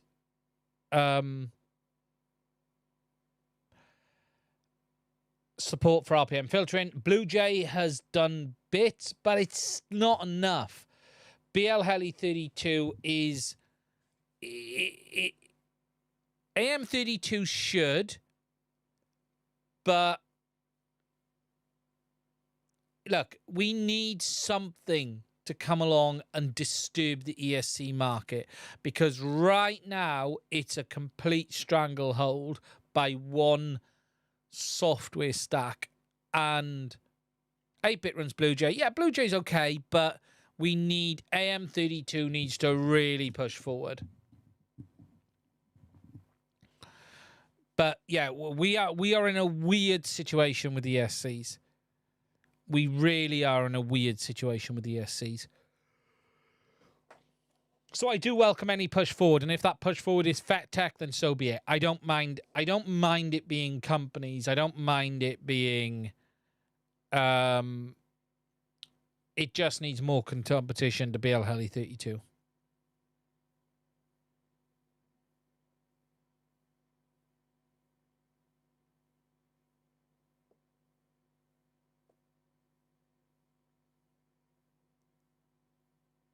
It's because no one writes ASM nowadays. Yeah. Yeah. No separate ESCs on the arms much now. No, and I still think singles is... I'd still like to see a bit of development on singles. I think singles could still have a place. But yeah, very cool. That is very cool from Fet Tech. It's good to see something new. It's definitely good to see something new. Right, if you guys have got any more questions, put them in the chat. So, my final rant really now is ADP is selling direct to consumers. Yes, I did see that. ADP are pulling out of consumers. Yeah, they're only going to be doing bigger stuff now. My final rant is about the state of... I am really getting fed up with shit turning up that doesn't work properly. And I have spoke about this before, but look, I had my rant on Creality this week, and any recommendation for a soldering and hot air station for fine SMD work? Right, I like the 2 soldering irons and the hot air station that I've reviewed. So, I use the Atten hot air station, and I love the Axon soldering iron. I really love that kit. I use it every day. It's been absolutely fantastic. I have a review on the Axon, although it seems like they've done something on the hardware, because some people are saying they get high voltage on the tip, but I don't get it on mine. I have the Atten hot air station. The 862D is the hot air station, and I have the Axon T80 soldering iron. Is it the T80? I have a review of it on this channel. Search for soldering iron on my channel. The little one, not the big one. But yeah, look, I am getting really fed up of vendors sending shit that doesn't work, or that it isn't what they say it is. And look, I've had some interesting conversations in the last week or so with CaddX. I had to think of the name a second. What I will say is this. The message is getting across that they can't keep pulling those stunts. And I have had an interesting conversation with CaddX, and I'm waiting to see what happens about it. And look, one of 2 things is going to happen here. They're either going to stop sending stuff to me because they don't want the noise, or they're going to learn. And it's only going to be one of 2 things. What I'm not going to do is change my approach. Not the wrong stuff. Products that are not the same as the customer gets, or that don't work properly. Okay? Now, I'm going to word this. I really appreciate vendors working with me and actually sending stuff early, but they need to also be clear in what they say. And then say is, look,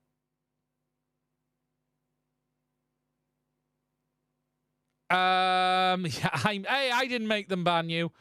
They're going to do one or 2 things, as I've said. So I've had some conversations, and what I'm hoping is I'm going to have a chance to have a look at some of the retail versions of these products. Because what I was sent was not retail, and I've called that out. Now, there is a balance here. Sometimes what you sent is pre-release. That's fine. But pre-release has to either be, look, here's what we're sending you, but there is a list of stuff that's going to change. That's fine. But also then don't complain when I say that in the video. I'm annoyed with like the Creality situation, which is that appears to be a lie based on the imagery, based on what is being said. So either what they've sent me is not correct, or they didn't mean that in the first place. But the message seems to be getting across. Now, what is a reality is I'm either just going to burn a bunch of bridges with this policy and they're just going to stop sending me stuff, and that's fine. That'll be what it'll be. And if that's the case, we just don't get release day products. Is that a shame? Yes. But I have to be truthful. What I'm hoping, though, is I get them to come along and understand the issues they're creating. And one real big issue is, here's the firmware we're going to launch on Wednesday this week. Here's the final firmware we're going to launch Wednesday this week. And that's what happened with both the Moonlight virtually and the Goggles X. Which was, we've sent you the hardware, and then it barely works. It didn't work. Then they give you a bunch of firmware releases, which is good, which is fine. But then you get,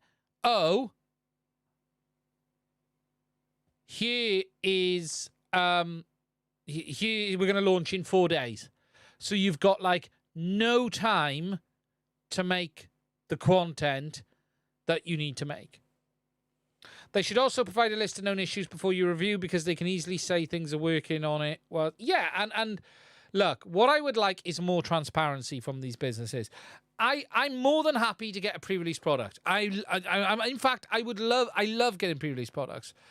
But you have to understand, if it's pre-release and you're then saying, but it's going to have all this stuff for the consumer, you can't ask me to sell it. Now, here's a classic of this.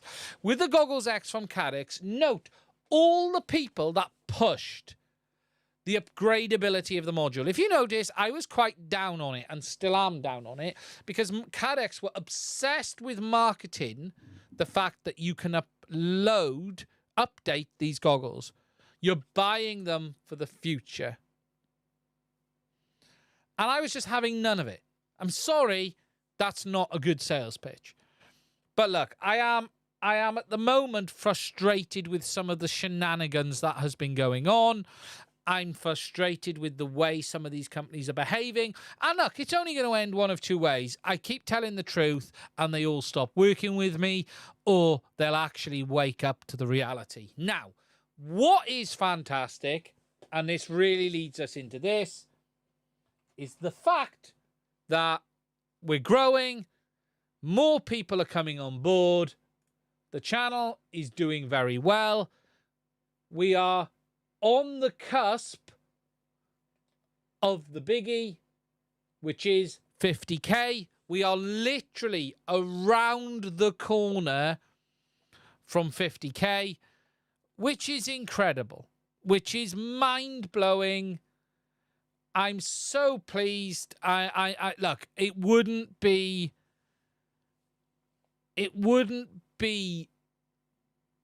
possible without all of the people who watch.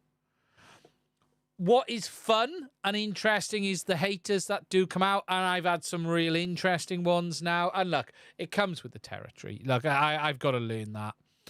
But look, we are at this rate, we'll probably hit 50k by next weekend.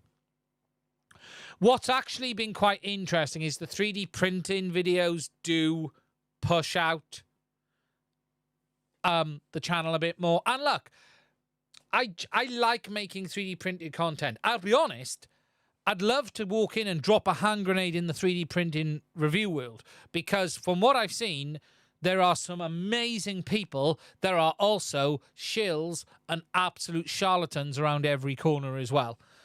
And I'm really pleased that isn't the case in FPV. But there are absolutely people in that world that are going to tell you how everything is amazing. And I would love to roll a hand grenade into the room, as I've done with the Creality thing a little bit, which is, you know what? No, this is shit. This is bullshit, and you're lying. And as I've said, look, The K1 is a very good printer. I cannot complain about that printer. I'm complaining about the behavior of the marketing on something I regret now not checking. And I've learned a lesson in this as well. I've really learned a lesson in this one.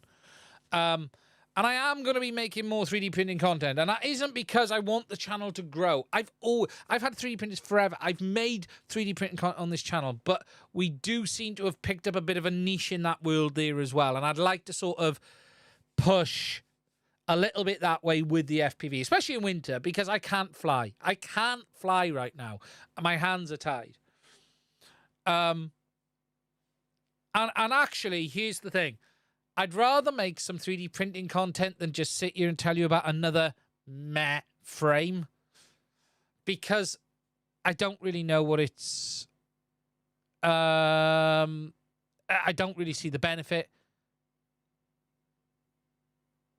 This T-shirt is bullshit and you're lying. The carbon PLA print is sheer. Yeah, it's beautiful. It genuinely is beautiful. Sheer. It's I'm trying to print on full carbon fiber nylon. I'm just having some look. What I did, I'm running filament from above. This is the very brittle carbon fiber PA, and I've run it from above, but I can't put the lid on. But it's not keeping enough heat in. Any word from Creality? No. Nothing. I suspect they're pissed with me and I won't hear from them again. Is what I suspect is what the case is. Let me just check. Yeah, no, nothing. I might hear now because remember it's weekend in China. But look, here is the truth. I said that the K1C is probably a better option than the P1S in that video. And I firmly believe that for 3 reasons. Number 1, it is as good with print quality now. Number 2, their wireless functionality is actually better than Bamboo's. None of this bloody offline mode nonsense. You can have it through Creality Cloud. You don't have to have it through Creality Cloud. You can just send it. And the fact that it did abrasives, it came with a hardened extruder and hot end, which means you wouldn't actually have to upgrade to that. The camera, also a 4th thing, is much better on the Creality, dramatically better. It is, in many ways, a better printer. But if you now take out the fact that it isn't a hardened gear set, that changes things for me. And actually, it goes back the other way. Joseph, the P1S camera is hot garbage. It really is hot garbage. It's shit. It really is. I love the P1S. It's there. You guys can. It's there. Gets a lot of use. That's. I'll be honest. The A1 Mini. Look at this TPU print off the A1 Mini, right? This is for a video. Look at this. This printer. Now I've got it tuned. This printer. Look at this TPU print on the A1 Mini. It is stunning. Stunning. It don't get better than that, right? It does not get better than that. Let me get in. There's a tiny, tiny bit of string in there around the...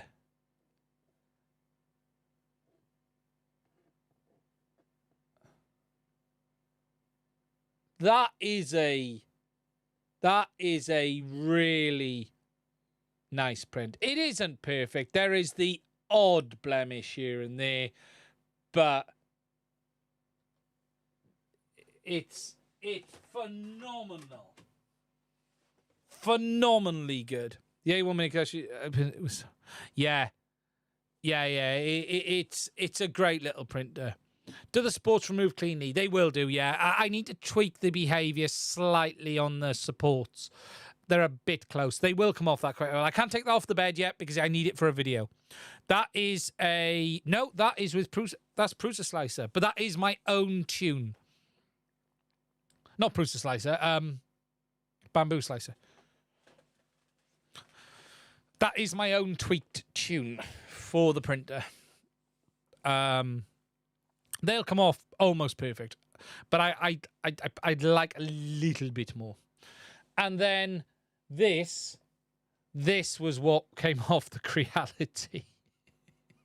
If you saw the review, I stopped this one halfway through. That was the stock profile on the Creality. Action 2 it was, yeah. And I was like, yeah, I'm going to stop that now. That's gone horribly wrong. Action 2, DJ Action 2, yeah. Yeah, that was a horrible print. So I was like, yes, we're gonna stop there. But yes, so the only thing I need to check is I'm re-drying that TPU as we speak.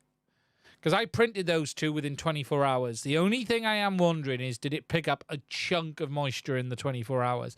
I find it hard to believe. Because I didn't particularly dry it beforehand. But yeah, look. And that's come off quite easy. It's this... the K1 is a good printer. And there were a number of factors that made me think that it was a better option than the P1S. And you got to ignore the AMS. If you want an AMS, you got no choice. Because I had a load of people going, oh, yeah, but you can't use it with an AMS. If you want an AMS, you can only choose Bamboo. So stop bloody complaining. You can't say, oh, a Creality isn't good, you can't use an AMS. They don't have an AMS yet. Apparently, they're working on one, and apparently there's one coming.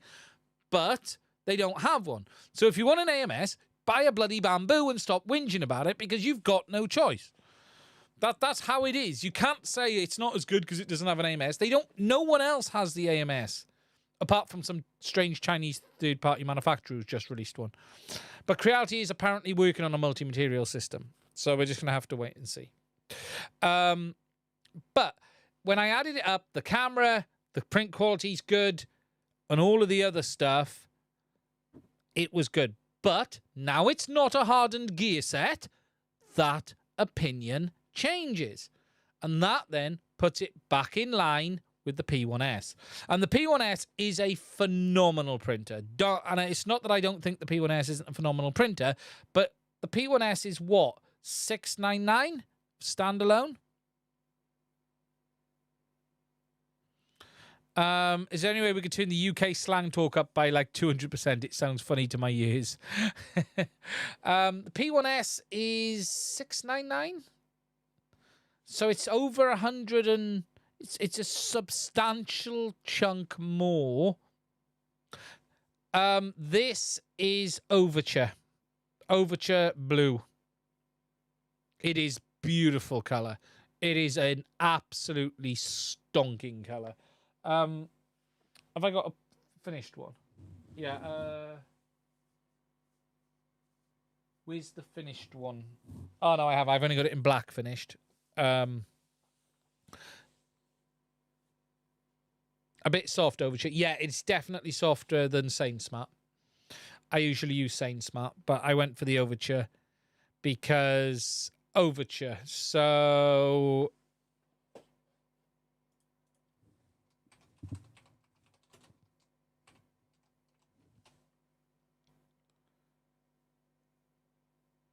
I bought it on Amazon, I think it was. Here it is.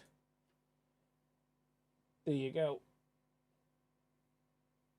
Let me find it.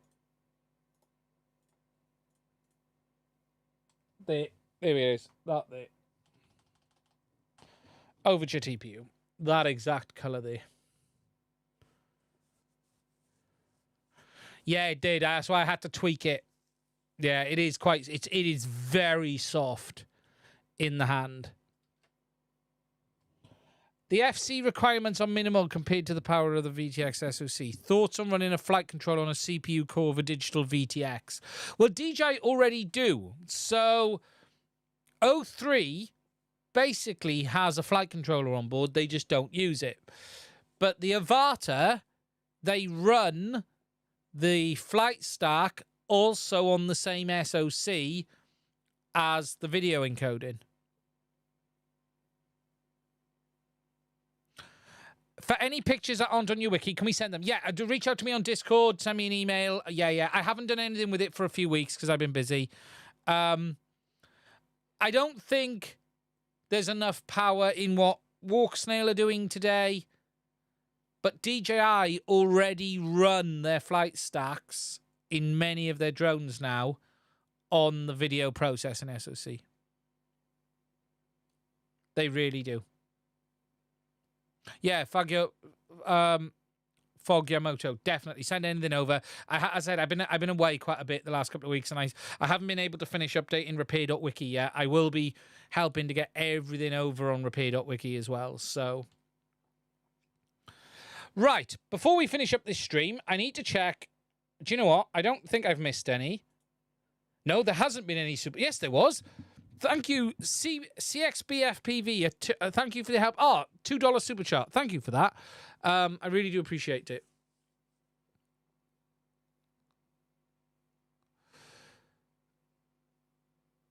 Could that merger finally give us hope for a proper O3 Whoop build if they were to make us use that FC?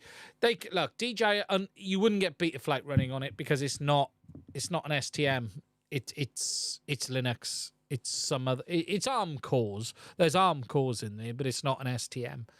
But it's a different kettle of fish. Right, I'm going to wrap this one up. I want to say a massive thank you for everyone spending some time with me tonight. It has been an absolute pleasure. I want to thank everyone for almost getting us to 50k subs. We're nearly there. Just a huge, huge thank you from me to you. You are all amazing. If you'd like to support the channel, there are links to my Patreon as well as Buy Me a Coffee in the description. I want to say a massive thank you to all of my Patreons. If you're interested in supporting the channel, Ian, I'm disgusted with that QAV 360, as you should be. But please, yeah, do consider checking it out. A big thank you to all of the super chats. I should push the super chats more because it does help the channel. But look, everything that you guys have done is incredible. Have a great week. We'll be back again, same time, same place next week. Stay safe, and I will speak to you soon.